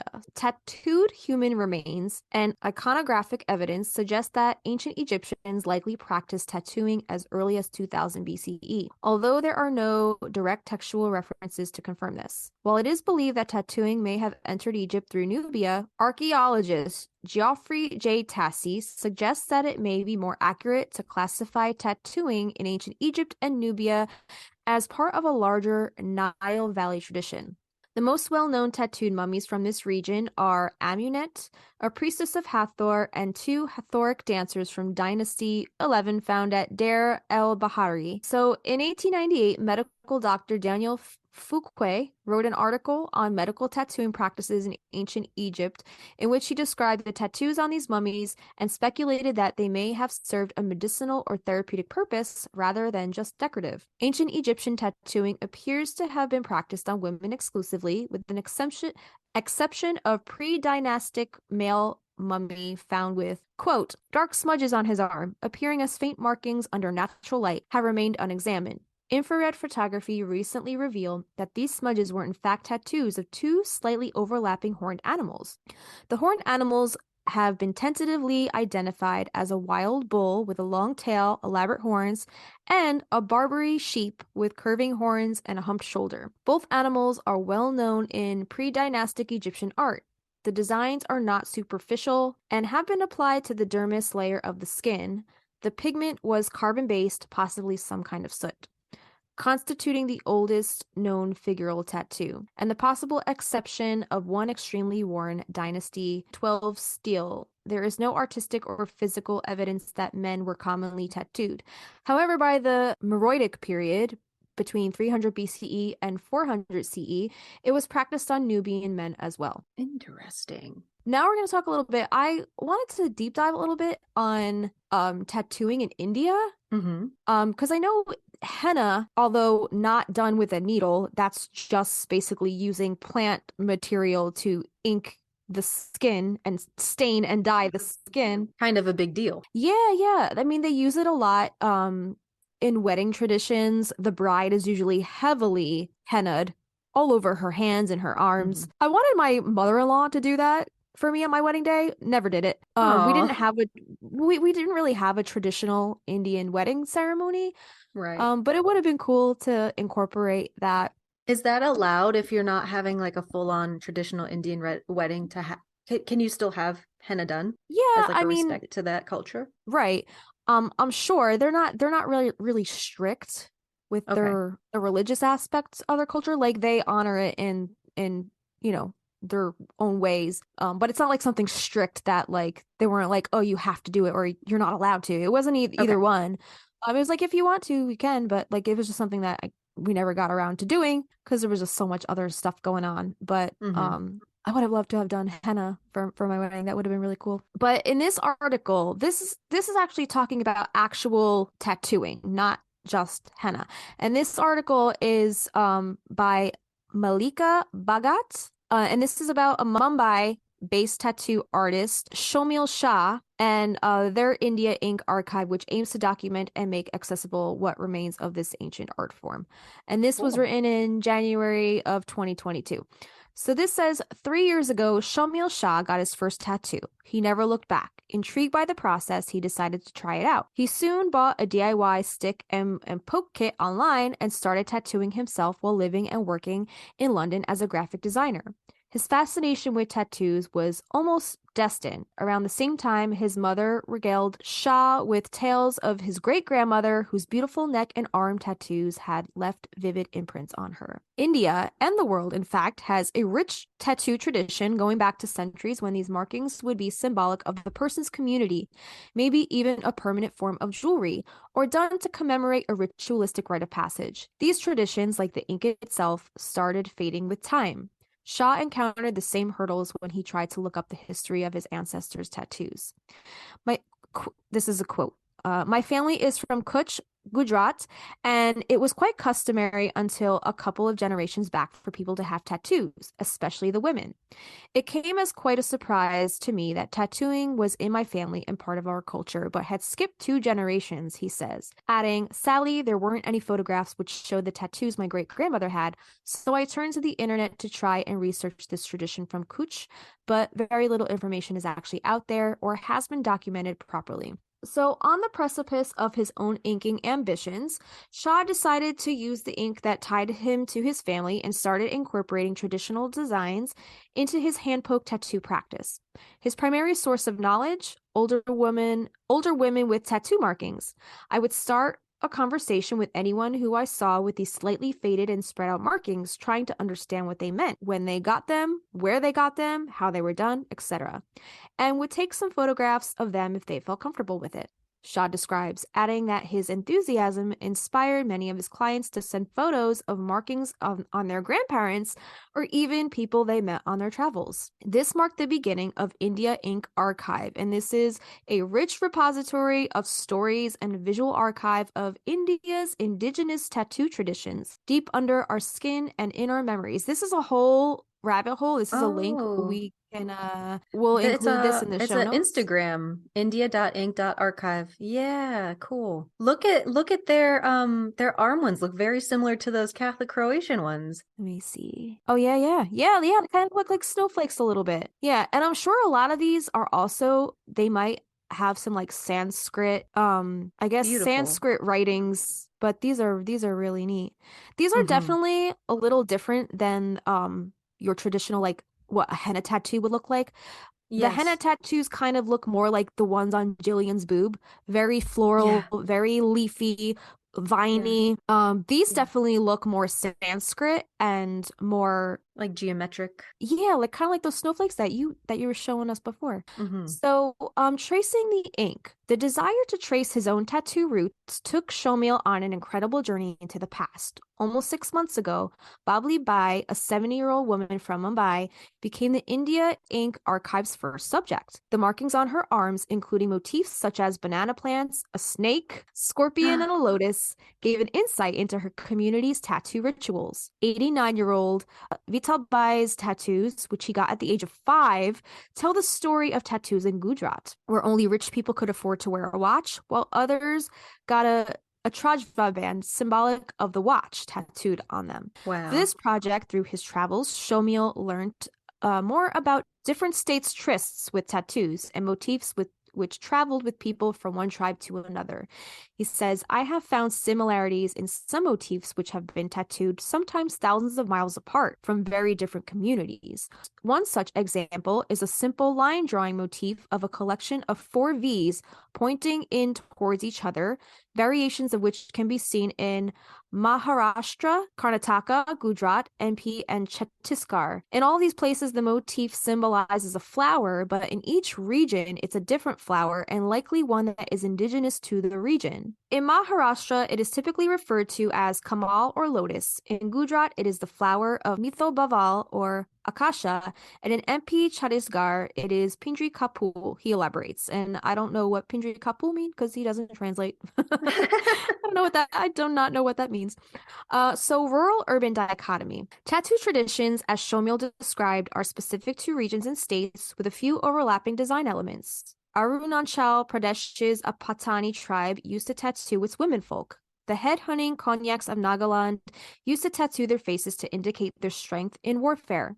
Rabaris and Barwad's tribe in Gujarat were known for their elaborate Trajva tattoos, a mark of beauty and endurance. These are only a handful of tattoo traditions that marked India's vibrant tribal culture. Yet today, it is strange to note that the tradition of inking, which was part and parcel of rural life, seemed to have left its original home at the pretext of being, quote, old school and irrelevant to modern pursuits, and moved to reside majorly with the urban world where tattooing is common today. Quote, we are at an interesting juncture now where rural India is slowly letting go of tattooing, while urban India is seeing a rise in the popularity of tattoos, which is in some ways ironic, as urbanization of the country was one of the major reasons that led to the decline of traditional practices, Shomil opines. Or he explains, straddling the past and the present. While may not be a lot of information on the extensiveness of India's tattoo traditions, Shomil believes we still have access to some scarce but rich resources, the skin of our elders with markings, old photos that tell the tale of time, or even anecdotal stories that the kasav, or also known as the turtle, on your nanny's arm, or the bichu, the scorpion, on your appa's hand. One such anecdote is close to Shomil's heart, the Ganda markings of Tayar, who was Veena's Aji, or grandmother. Veena's family are Tamil descent Trinidadians, and these markings were done in their village Pasia in Trinidad, carrying on a tradition that traveled across the oceans with them. Veena and her cousins have replicated some of their Aji's tattoos on themselves. With the growing respect for their history, few modernists like Shomil are going back to traditional ways and styles of tattooing. He takes inspiration from work of Morangam Kaling, known as Monaga, a tattoo artist from Manipur who has been endeavoring to preserve the tattoo traditions in the Northeast tribal cultures, and photographer Shatabdi Chakrabarti, who has been documenting diverse tattoo practices of India for over a decade. Through the India Ink Archive, he hopes to document, collect, and make accessible what remains of this ancient art form. Shomil does not want to be known as the preserver of tribal tattoos. Quote, he says, I have only just started scratching the surface on the topic of traditional tattoos, and this all comes from my own interest. I am by no means an expert or an academic on the topic. I'm also not taking on the role of being the savior or reviver for the indigenous communities and their practices, but rather trying to celebrate the work and traditions and create awareness for people to then decide how they want to interact with these customs. And we'll link that all below. That's an amazing article. Isn't that cool? Yeah. I just think it's like, it's sad that like these living relics, like our elders, right? That's the last of them, the only people who have these ancient symbols on them. So unfortunately, it seems like a dying art, no pun intended, but the tattoos are going to disappear with that generation. But it seems like he's trying to preserve them, and just like so people know their origins and people know the art of their culture and the traditions of the tattooing. Go check out that Instagram. We'll link that also. Yeah. This is another really in-depth article. We don't have to read this whole thing. 'Cause this is also tattooing in the Indian culture. This goes a little more in depth with some symbolism and symbology. Yeah. If you scroll down a little bit, you can see all those symbols. There's those snowflake symbols. You see those? Wow. Yeah. Wow. Yeah. So for example, there's different figures. They have some of these different tattoo markings. They have them listed as figures. So it says, for example, like figure 3, a line between the eyebrows represents the red powder or the ash is applied to that spot as a protection from all evils. Kind of like the evil eye, right? It's called Angara or Vibhuti. This one's cool. Figure 5, the 9 planets or gras are supposed to have great influence over the destinies of mortals. And as a charm against occasional evil influence, a ring is worn containing the 9 gems such as a diamond, ruby, coral, topaz, pearl, emerald, sapphire, cat's eye, and gommed or Burmese ruby. The ring is represented in the tattoo mark 8 dots in a circle with 1 in the middle. There's fish. Fish tattoos are a huge one. Oh, originally it represented the female power, also known as the yoni. Caste marks. The caste system is a huge thing in India. So the profession or caste of an individual was very often indicated by tattoo marks. Thus, a turin or a uterine spindle were once tattooed on a nomadic woman of the spinning castes. What's a uterine spindle? See figure 8A. Oh my god. Okay. 8A. Okay. I'm gonna have to dive down this. Oh, 8A. Oh, okay. It's like a triangle, a solid triangle, a dashed triangle, a triangle made out of circles. Okay. Yeah. That's and neat. Then you have the more lotusy type of dotted tattoos if you scroll down a little bit more. Those represent heaven and earth. Then also we have the Krishna's crown.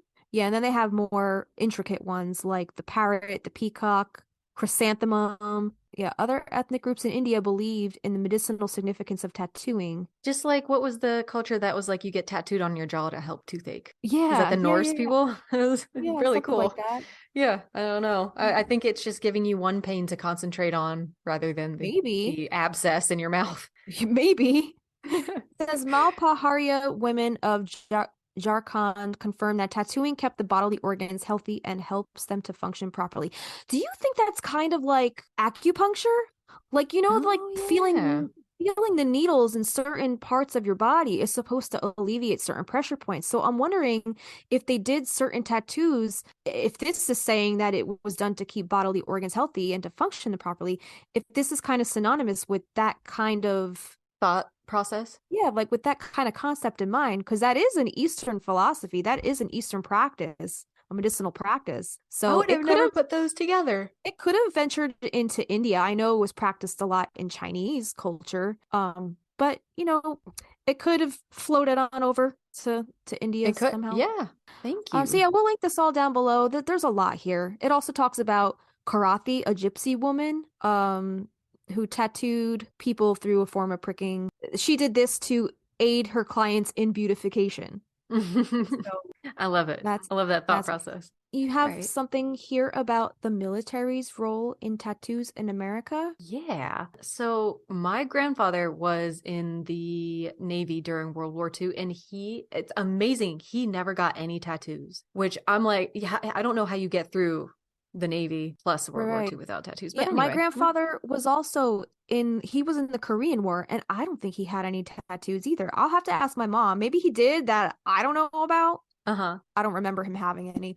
So tattoos in American popular culture have been influenced by military and warfare. Martin Hallebrandt was the first recorded tattoo artist in the U.S., tattooing patriotic symbols on sailors and soldiers in 1846. However, quote, tattooed freaks like P.T. Barnum's Prince Constantine kept tattoos out of everyday life. Samuel O'Reilly's invention of the electric tattoo machine in the 1800s made tattooing more socially acceptable, but sailors still made up the majority of clients. In 1908, a study found that 75% of sailors in the U.S. Navy were tattooed, leading to one of the first U.S. military regulations on tattoo subject matter in 1909. Military and warfare have greatly influenced the population and perception of tattoos in American culture. World War I saw a decline in the popularity of tattoos, but they regained popularity during World War II as soldiers, sailors, and flyers proudly displayed their national pride through tattoos. However, the association of tattoos with Nazi concentration camps and fascism caused a backlash against tattooing at the end of the war. The stories of Nazi tattooing concentration camp prisoners created a public outcry against tattooing in post-World War II era. A 1950s Marlboro advertisement featured a tattooed man worsened the public view of these tattoos. It took until the 1970s and 80s with the rise of famous tattoo artists and celebrity patrons for it to become more socially acceptable. And I found this... It's a TikTok, but it's a TV report from 1952 talking about female tattoo artists. So I want to play that here for you now. It's down to earth for a pinpoint landing at Aldershot on a Thursday night. For payday means queues for tattoos. Jessie Knight, the tattooist, was once the target in a circus sharpshooting act. Now she's at the business end of the target no more. Like beauty itself, the spot's only skin deep, but Connie wants to chalk up some stripes as well. What will the girls think of next? Let's hope it won't give the sergeant a pain look too. Jessie Knight learned the secrets of her art at a seaport in Wales, and now she's swapped bell-bottoms for bell. But can the girls face up to it? Why, they're better than some men, and it's touching to think it's all to please mother. That one woman was getting her face tattooed. What the hell? Isn't that cool? Dude, it was so hard to even understand that transatlantic. I could Oh not my gosh, understand he calls them tattoos. Those tattoos. Oh my God. I had something in here about sailors and tattoos and kind of, I guess, so this is an article on history.navy.mil, and this is all about the sailor tattoos. And this is from Captain James Cook's journal from the Third Pacific Voyage between 1776 and I guess 1780. So despite numerous learned studies and analyses of various aspects of tattooing, sociological, artistic, psychological, the actual lore of this form of body art remains largely non-academic and often based on oral traditions centered around certain tattoo artists and styles. However, there is no dispute that tattooing was practiced in early societies in Europe and Asia, which we just talked about, and all the indigenous cultures around the world for thousands of years. There are indications that seafarers bore tattoos before the 1700s. Captain James Cook's voyages of exploration in the Pacific during the second half of the 18th century exposed Royal Navy sailors to Polynesian body art. These brought tattoos back to their fellow seamen in Europe and America. In fact, the word tattoo is derived from the Polynesian tatau, T-A-T-A-U, which indicated indelibly marking the human body and phonetically imitated the sound of the rhythmic tapping of traditional tattoo instruments, usually needles fashioned from boar's tusks, used to pierce the subject's skin. Tattooing spread quickly from British to American sailors. Staving off boredom during the long hours at sea, sailors... This just reminded me of Samuel Diaz. He didn't get tattoos. He made puppets to pass the time. Yeah.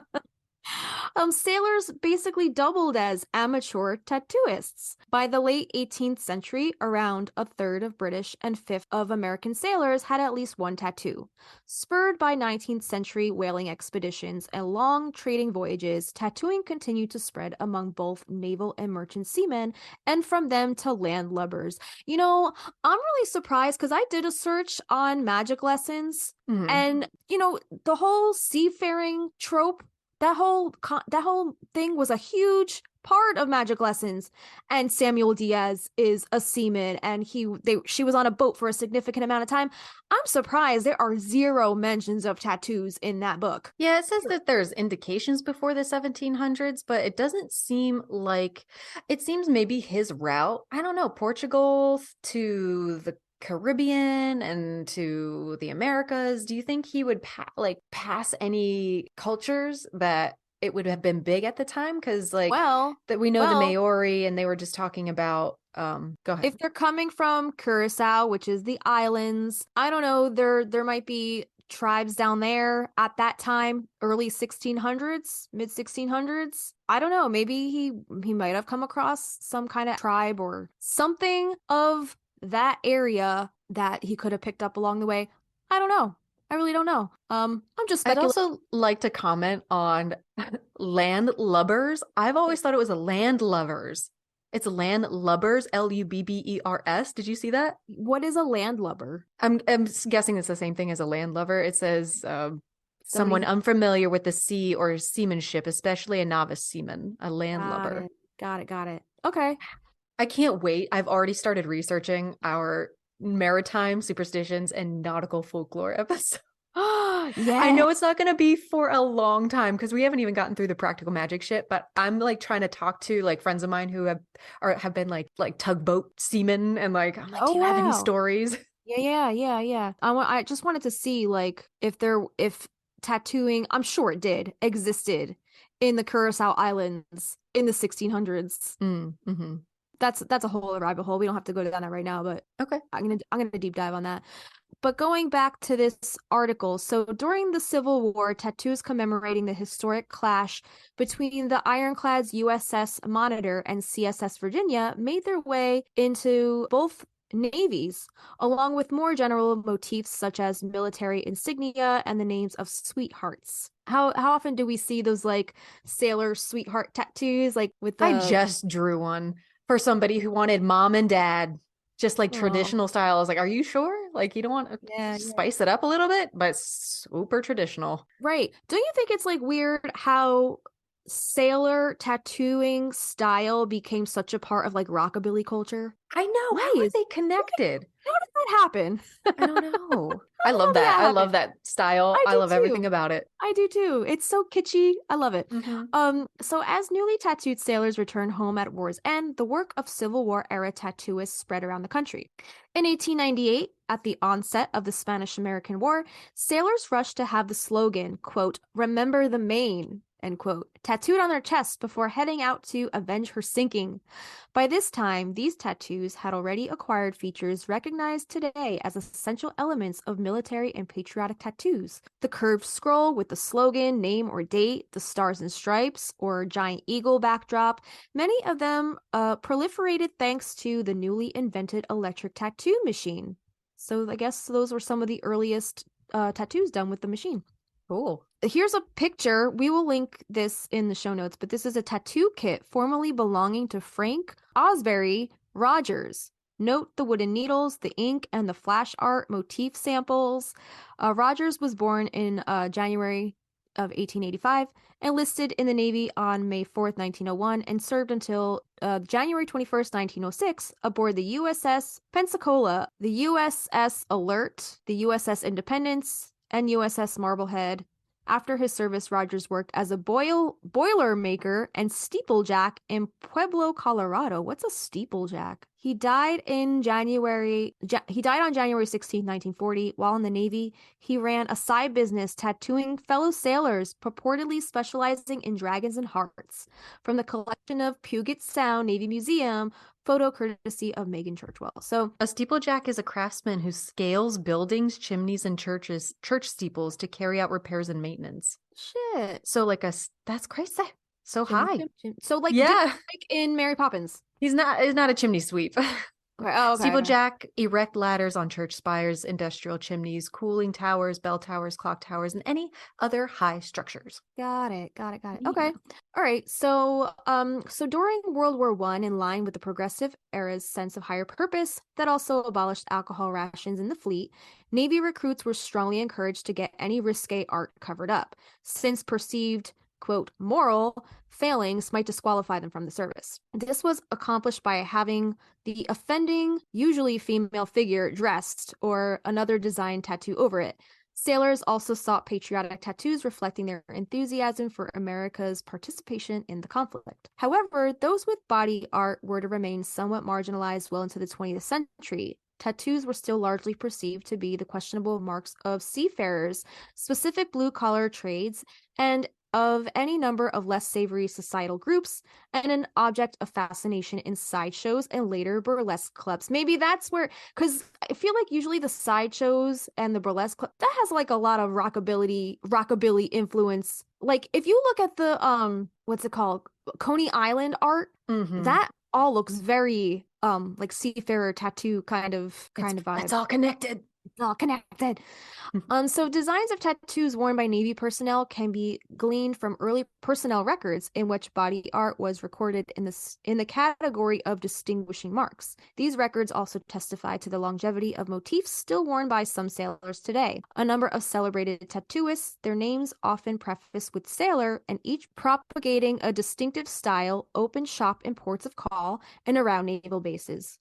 Shipboard artists also continued to flourish. The vast expansion of the Navy during World War II laid the groundwork toward greater social acceptance of tattoos and ultimately toward body art's embrace by the mainstream today. This and the increasingly multicultural pool of recruits entering the Navy in the 21st century led to the liberalization of regulations governing tattoos, the least restrictive among the U.S. branches of service. I was just going to say, to think what you were saying earlier about Coney Island, that being on like a coastal area. And like, is there like a naval base close by? Ships were probably docking over there, and that at the time had all the attractions, and that I see the connection you were making. I see it. Yeah.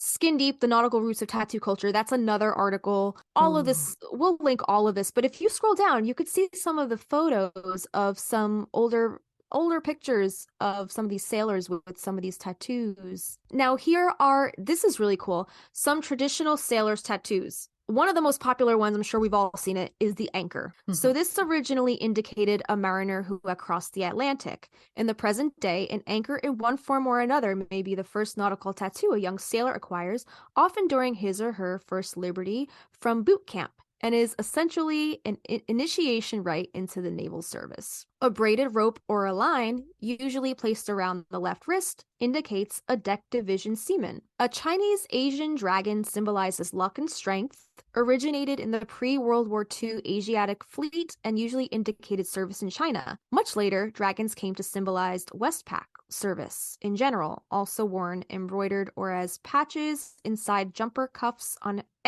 cruise jackets. A compass rose or a nautical star is worn so that a sailor will always find his or her way back to port. I find it interesting how they say her, because as we know in sailor lore, it's like bad luck to have a woman on a boat. Right. So crossed anchors means these are often placed on the web between left thumb and forefinger, indicates a boatswain's mate or boatswain, U.S. Navy rating badge. Across ship's cannon or guns signify naval vice merchant service, sometimes in combination with the U.S. Navy specific or patriotic motif. Crosses in general, and many variations, worn as a sign of faith or a talisman. When placed on the soles of the feet, crosses were thought to repel sharks. Oh. A dagger piercing the heart, or piercing a heart, is often combined with the motto death before dishonor, which symbolizes the end of a relationship due to unfaithfulness. A full-rigged ship is in commemoration of rounding Cape Horn. A golden dragon indicated crossing the international date line into the realm of the golden dragon in Asia. A quote, holdfast or shipmate, this was tattooed across knuckles of both hands so that the phrases can be read from left to right by someone standing opposite. Originally thought to give a seaman a firm grip on a ship's rigging. Cool. This one's always my favorite. Do you ever see The Adventures of Pete and Pete on Nickelodeon? How God, a long time ago. Little Pete had the hula girl on his arm? Yeah. Yeah. So a hula girl and or palm tree, on occasion, hula girls would be rendered in a risque fashion. Both tattoos indicated service in Hawaii. So think like Pearl Harbor. A pig and a rooster, this combination, pig on top of the left foot, rooster on top of the right, was thought to prevent drowning. The superstition likely harkens back to the age of sail when livestock was carried on board the ship. If a ship was lost, pigs and roosters in or on their crates floated free. I gotta tell you something I just learned real quick. Okay. About this pig shit. Like, so last Pig podcast shit. on the left has a 3-episode series on Blackbeard. It's amazing. But apparently the word buccaneer comes from the word boucanier, which I guess like sailors used to be like pig spit merchants or makers. So a boucanier means like jerky maker or something like that, connected to the pig. I don't know. They're amazing. Go listen to the Blackbeard episode. Speaking of Blackbeard, okay, I haven't sent out your package yet. My little souvenir to you from the islands, from the Bahamas. Yeah. But Blackbeard is the only hint I will give you. I'm so excited. It has to do with Blackbeard. I'm gonna try to send this out tomorrow. I'm so excited. Thank you. you. It's just been sitting around here, but I'm gonna send it out. I'm gonna try to send it out to you tomorrow. But it has to do with Blackbeard. Now that you mentioned it, I can't not say that. It's all connected. It's all connected. Okay, all right. All right. So a shellback turtle was also a big tattoo for the sailors. This indicates that a sailor has crossed the equator. Quote, crossing the line is also indicated by a variety of other themes, such as fancifully rendered geo-coordinates, King Neptune, mermaids, etc. A ship's propellers or screws is a more extreme form of a sailor's body art. One large propeller is tattooed on each buttock. The twin screws. Oh my God, cute. To keep the bearer afloat and propel him or her back to home and loved ones. A sombrero, often worn by a girl, may have indicated service on ships home ported in San Pedro, Terminal Island, Los Angeles, or San Diego prior to World War II, a liberty taken in Tijuana, or participation in interwar Central and South American cruises. A swallow is also a big one. Also, the sparrow. I've seen a lot of sparrows on sailors too, but I don't see sparrow in this definition page. But it says a swallow. Each rendition originally symbolized 5,000 nautical miles underway. Swallows were and still are displayed in various poses, often in combination with the U.S. Navy specific motif or sweetheart spouse's name. My favorite is the propellers on their butts. It's Yeah, cute. yeah. Real quick, a sparrow tattoo, which is also a huge. I'm surprised it didn't include sparrow in this little definition page. But sparrows stand for love, loyalty, and commitment, and this tattoo speaks of a beautiful bond of love. Tattooing a silhouette on your forearm, back, neck, or chest, it says would be a great idea, and size doesn't matter. Okay. But that's what sparrows usually mean when tattooed. Also, I've heard that a sparrow also symbolizes like an unrequited love. Oh, Samuel Diaz should have gotten a sparrow. He should have gotten a sparrow, which also is connected because the sparrow with faith and that whole tradition that she started with the solstice, right? It's all connected. All connected. So cool. I can't wait to do that nautical episode now. That's Dude, I'm awesome. telling you.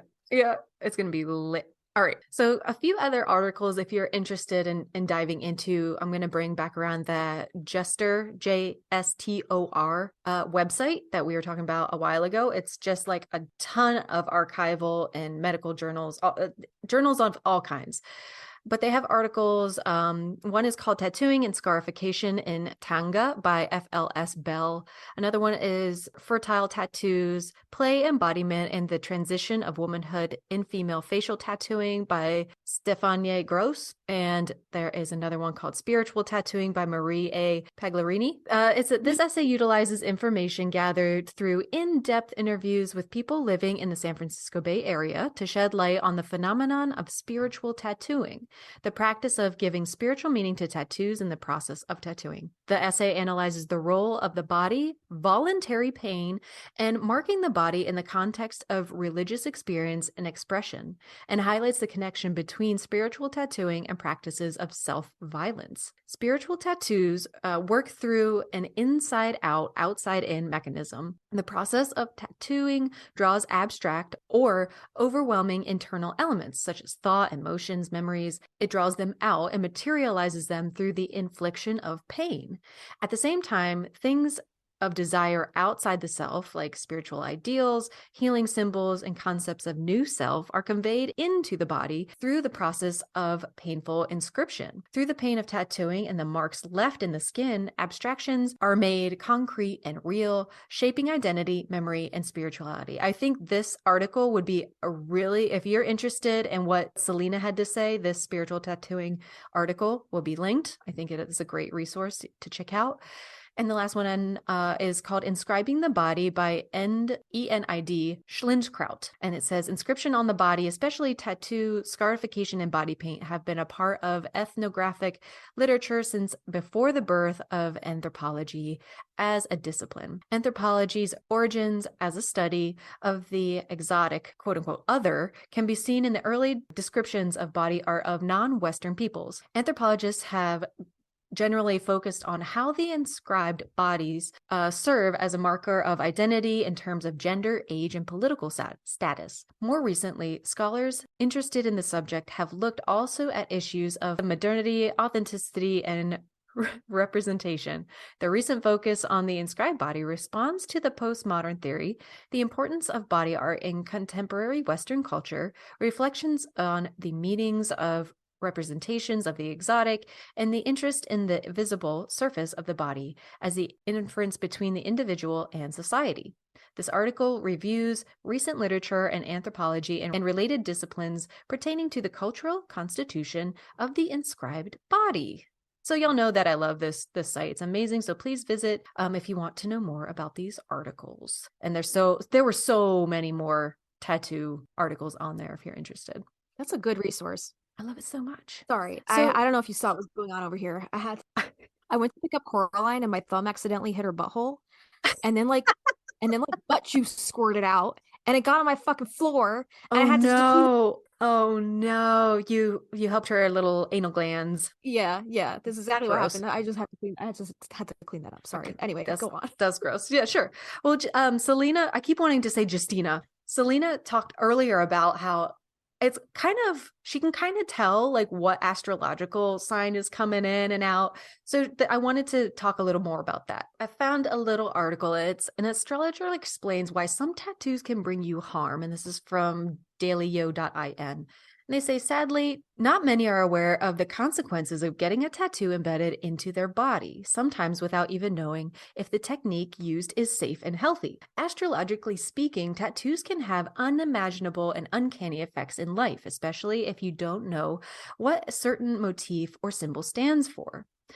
They said they did a little survey on people who got tattoos in the past 3 years. The idea came to their mind after a friend came to them for astrological advice. They say he had tattooed his shoulder 8 months before our meeting and started having problems in his personal life. They say, since I knew him in the past 10 years, I had noticed some changes in his behavior. But even long after discussions, both of us couldn't find any strong reason for these changes or the problems in his life. I gave him some tips and asked him to come and meet me after 2 weeks.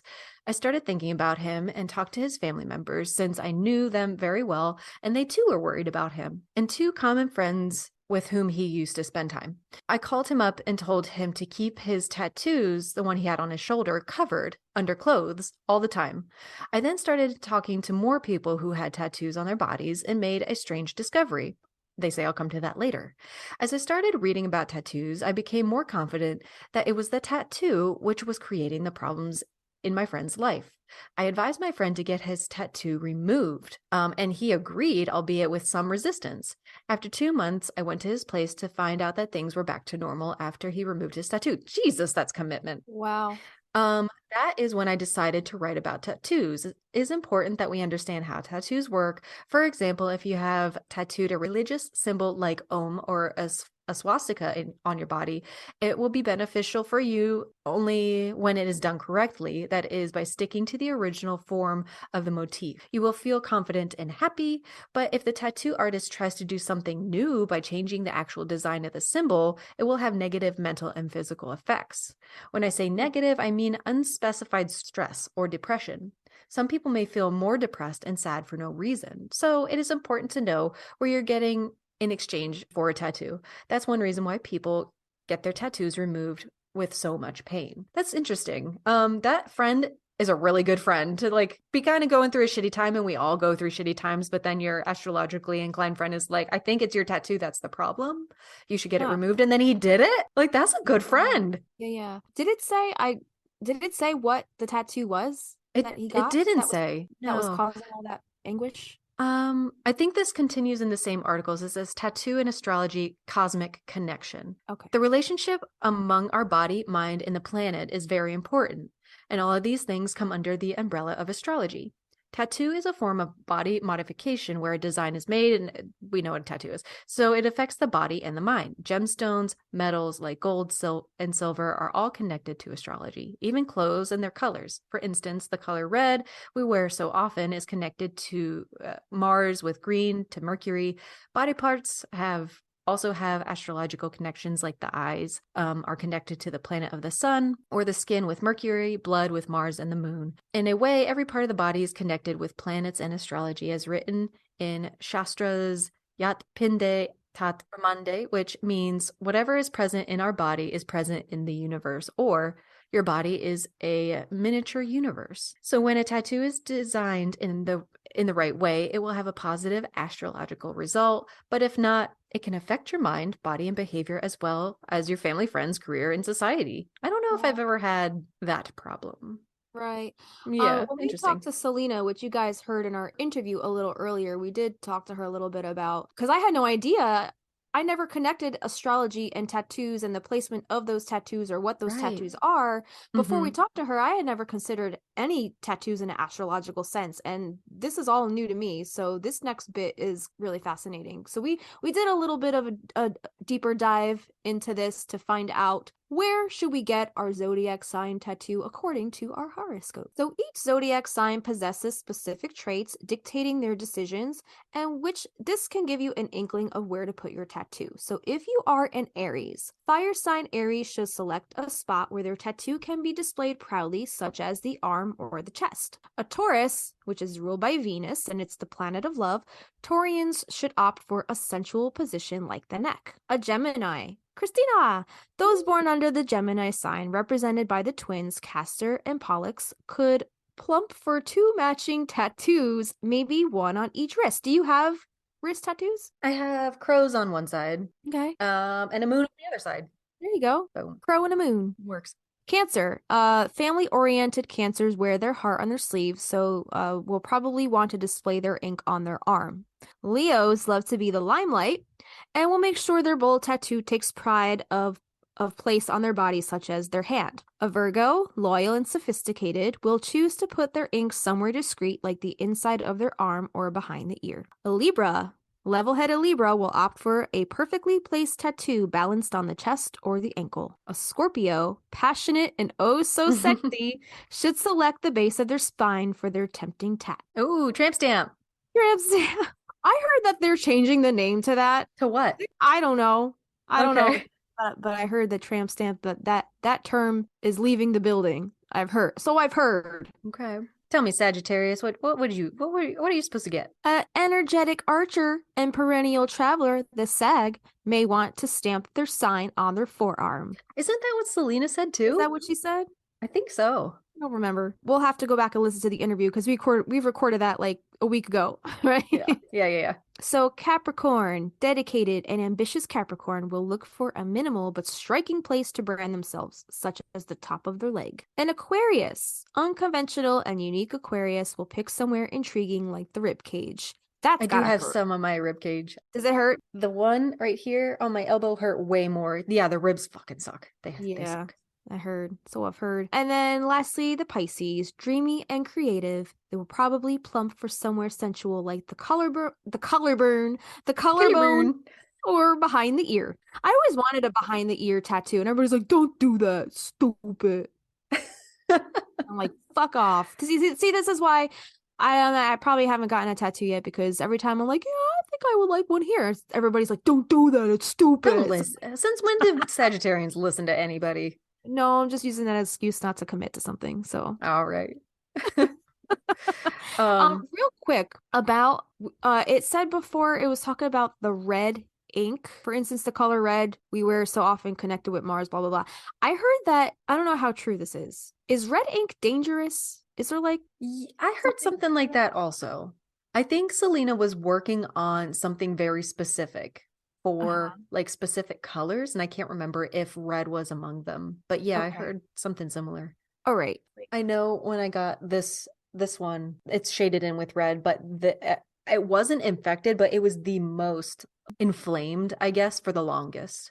Right. So yeah. On CNN.com, it says for some, red ink can spark a potentially serious allergic reaction, turning the tattoo experience into a nightmare. So this describes pimple-like bumps, blisters, raised scaly patches that flake off. You can also expect a watery discharge from the site, etc. We can link these common risks. This is on CNN. There's some pictures here of people that look very painful. Okay. But apparently it causes the most skin reactions and considered the most dangerous color to get inked into your skin because it contains cadmium, mercury, or iron oxide. Wow. Yeah. So just be careful, do your research. A video popped up on my TikTok a while ago, and I didn't watch the whole thing because I was like, "Whoa, that's crazy!" Like that's a little too woo for me. But it was saying like, don't get a matching tattoo with somebody because that will open the portal of a probably like interconnected timelines. Like you're always going to be connected to that person in every timeline. I've gotten tattoos with people before. But I wanted to give like a little side story of just like my first tattooing experience. And so I always knew I wanted tattoos. I was drawing on myself as a child, like who doesn't? And through high school, like even as far as like trying to do it on myself, it didn't work. Don't do that. It's dangerous. Don't do that. But I was about 17 when my then boyfriend at the time kind of like jerry-rigged together a tattoo gun with like an RC car motor and some needles he got from so-and-so who worked at the hospital in like India ink. And we were just in his basement. Like I was just like laying back on the bed, like for him to tattoo me. You're brave. I don't recommend it. So like I said, I always wanted tattoos, and I was Catholic at the time. I knew I wanted something. I was just like, what am I going to get? And I had like a massive girl crush on Angelina Jolie, still do. but she has like this cross on her pelvis. Hers is black, like all colored. And I was like, I'll just get the outline of the cross. And it's probably like 3 or 4 inches high. It's big. I want to get it covered up, obviously. But that was my first tattoo experience. And I regret doing it. I regret the symbol, but I have that connection. That boyfriend has since passed away, but like with him always, because then I tattooed him also. And like at 17, that you're like, this is the love of my life. And I'm glad that I got something I wanted and not his name, you know? Yeah. And he wanted something on his forearm, and it's hard. Like maybe if it was an actual tattoo gun, it would have been easier and not an RC car motor. God, that's so bootleg. So ghetto. No, I was going to ask you, was that the boyfriend that you have the story about that we're going to do an episode on eventually? It is. The haunting? Yes. Yikes. Stay tuned for October's episode. Does it have anything to do with this tattoo that you're like No. You're linked to him spiritually now.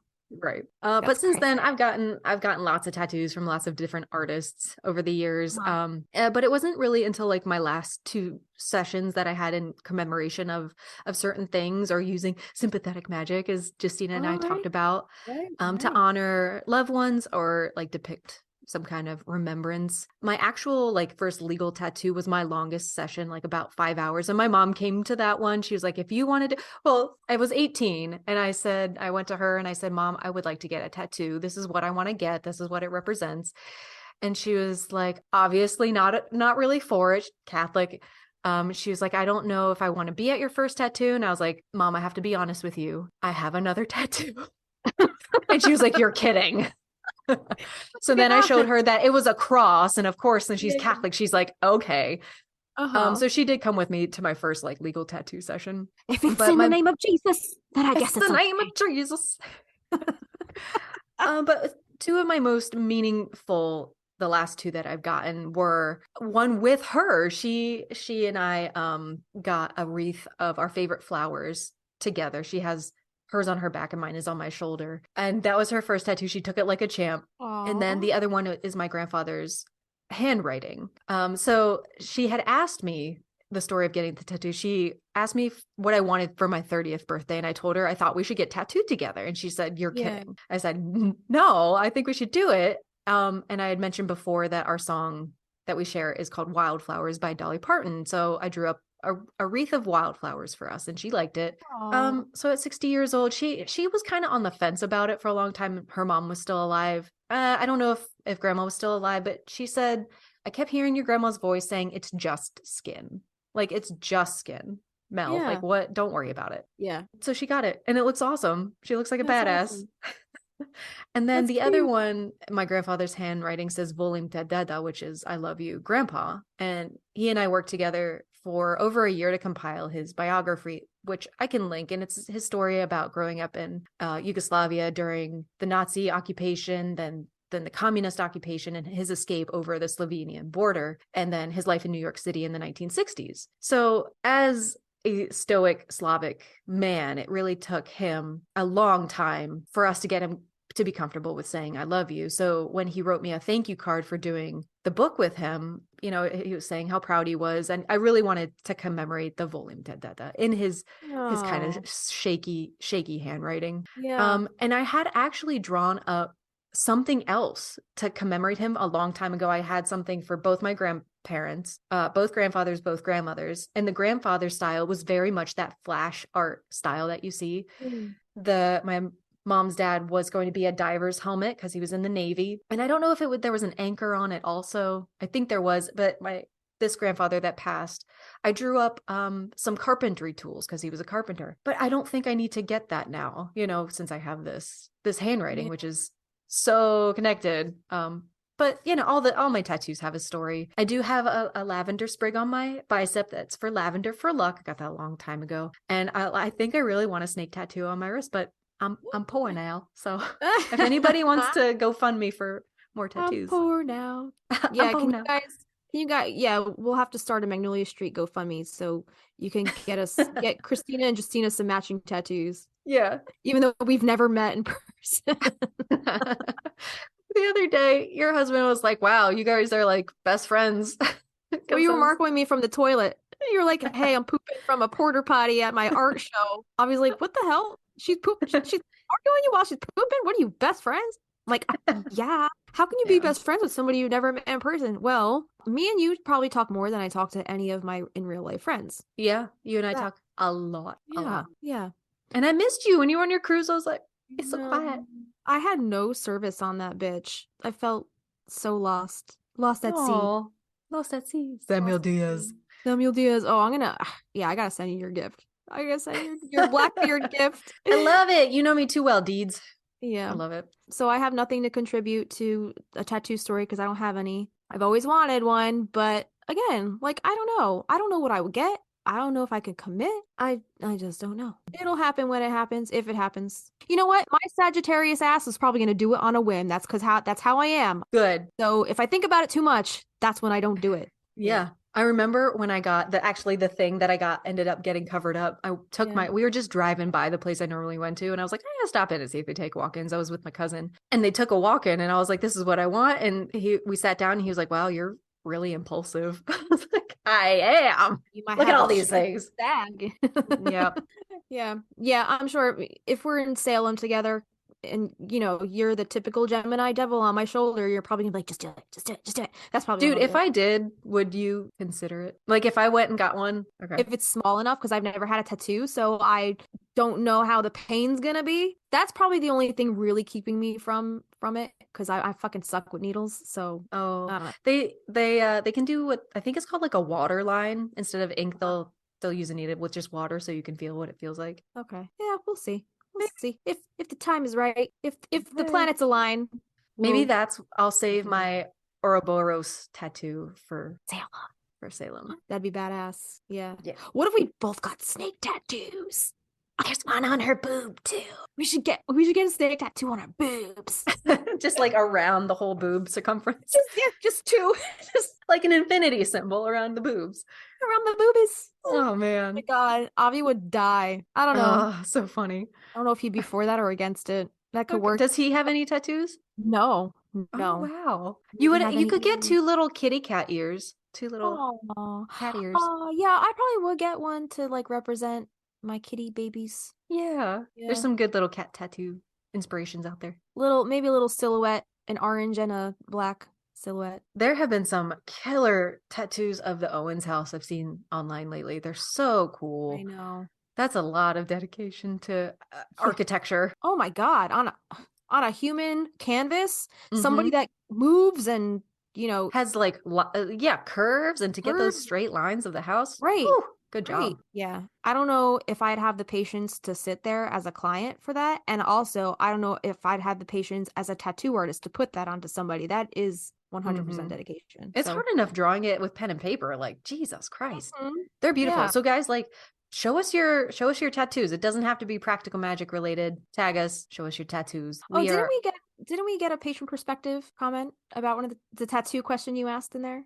We did. Let me pull that up. So we did ask this on our patron perspective, and our patron Amber says, I have a purple ong with bat wings around my belly button when I was 19.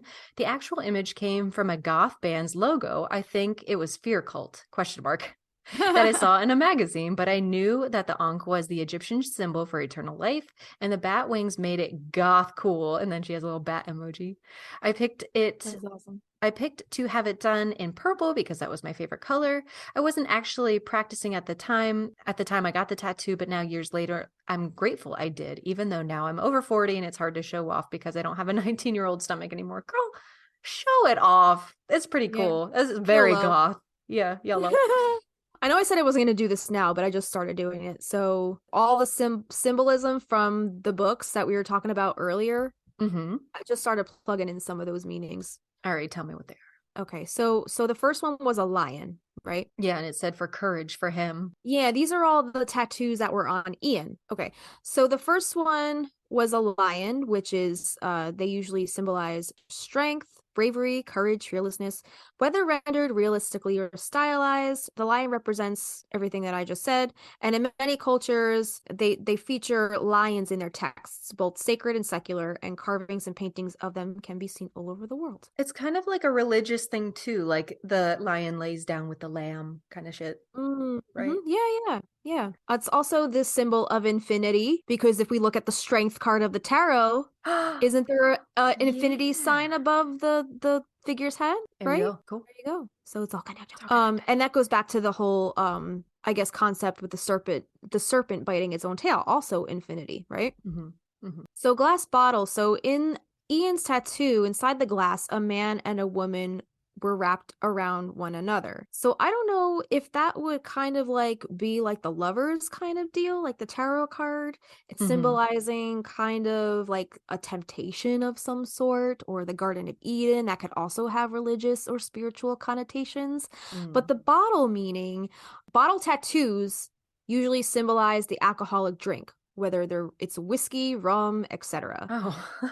This is a type of ink that often symbolizes the length and constant search for something better. Oh. Yeah, the idea of bottle tattoos comes from the tattoo bottle, which is sought as an expression of love and affection to drink alcohol, as well as to return to it when solace or help when you need solace or help in difficult times. Did it say where he had that bottle tattoo? I will look. This is interesting. This says a similar tattoo would be a prison bottle, the symbol of being locked inside something unpleasant, close from the outside world and its miseries, which is interesting. There you go. He was in jail. Yeah. So the glass bottle was on his right arm, it says. This talks a lot about bottle tattoos. It talks about it on the neck. It talks about it on the leg. It doesn't say anything about bottle tattoos on the arm. It's about opening up to people and finding peace and communication with them. However, it's not necessarily the peace that comes after overcoming difficult life situations, usually associated with prison, but rather the absence of any obstacles that prevent you from communicating with other people. If you think about getting yourself such a tattoo, it should be remembered that these images are very common, so there is almost no chance that your image will appear unique due to its symbolism, blah, blah, blah, blah. It says bottle tattoos on the hand. The most common of these images are associated with loneliness. So should you think it over whether you really want to get yourself such an element tattooed on your body. It was saying that he was committed to never being with somebody, right? So okay. So it could represent loneliness, but judging from this article alone, it has a lot of symbolism having to do with imprisonment or being in prison and he's passed. So that makes perfect sense. Let's see, what's the sun? Well, the sun, star, key, crown, and bell were a part of the alchemy, that hand of alchemy. Right. But if you want to do them all separately. Sun tattoo meaning represents positive attitude, endless energy, strong passion, worn by those that are optimistic and radiate good vibes. Let's see, what's a star? Star tattoo meaning the spirituality of stars relates to protection and guidance. Stars have been used throughout ancient history for navigation, so the star is a symbol of finding your way in life to stay on the right path. Stars are also said to represent our loved ones who have passed. Oh. Let's see, a key. Typically a key will be on one arm and the lock will be on the other. Did he have a lock on there too? Or no, it was just... he did have a lock.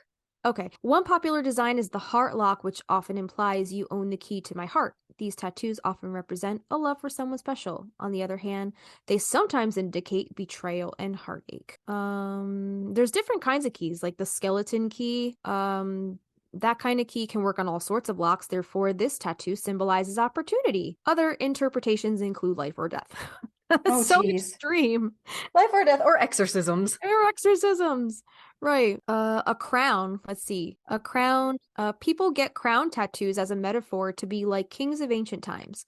Just, fair, progressive, and kind. Some prefer to give it the power of future prosperity, abundance, riches, and evolution. Not only in an economic sense, but also in friendship, love, relations, admiration, and gratitude. And a bell. Let's see. What's a bell? A bell symbolically represents peace and freedom, but again, another peace and freedom and feelings of imprisonment.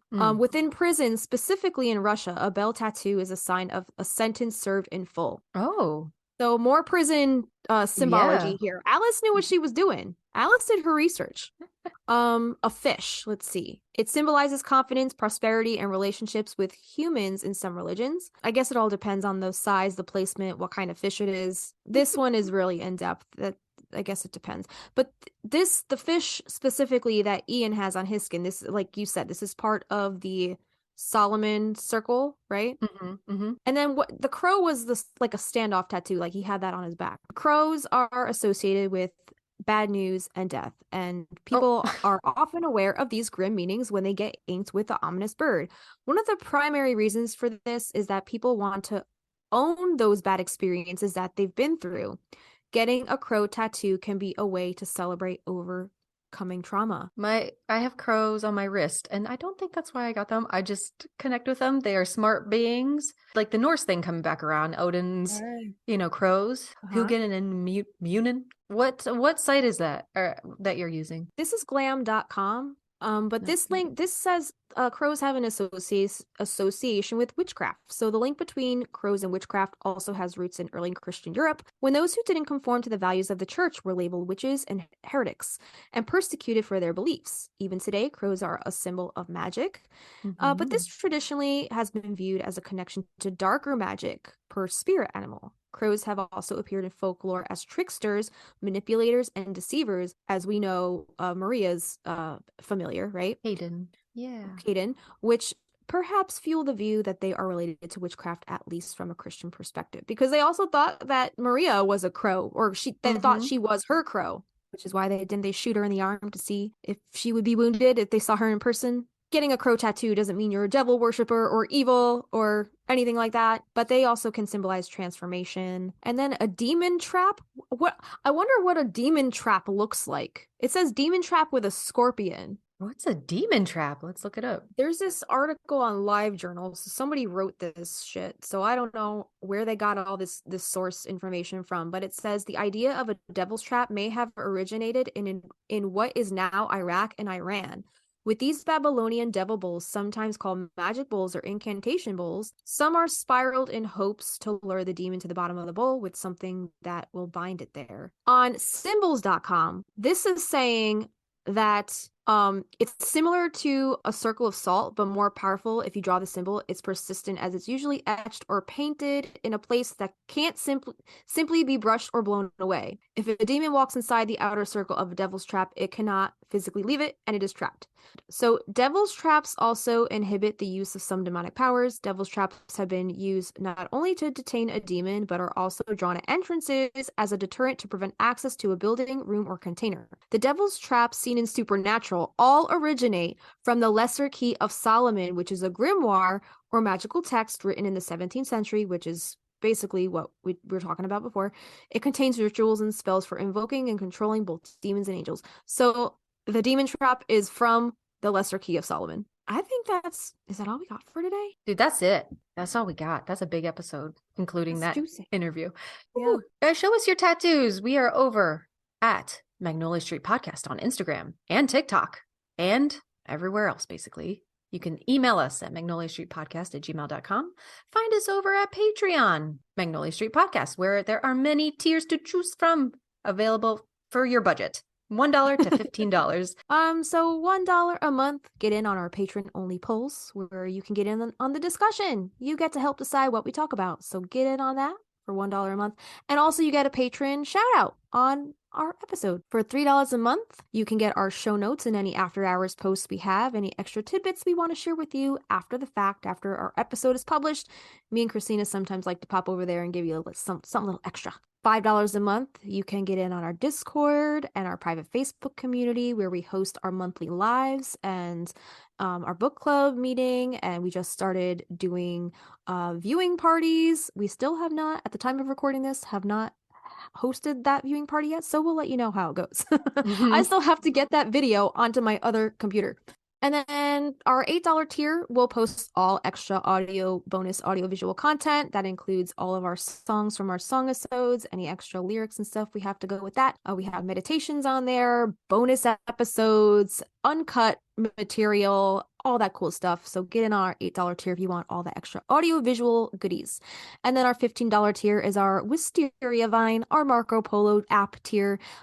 We will message each other throughout the week, throughout the day, if you want to chit chat with us more one-on-one and show each other our gardens. That's what we've been doing over there. I feel like that's what started happening. So I want to see your gardens. So get over in on the Wisteria Vine tier if you want to. Show us your gardens. Yeah, show us your gardens, show us your tattoos. We want to see everything. We want to be friends with we want to be BFFs with all of you. Thanks for listening. And thanks for being our neighbor. And thank you, Selena, for chatting with us about tattoos today. So yeah. I'm Kristina. I'm Justina. We'll see you next time. At that house down the street. At that house on Magnolia Street. Would you go down to Magnolia Street?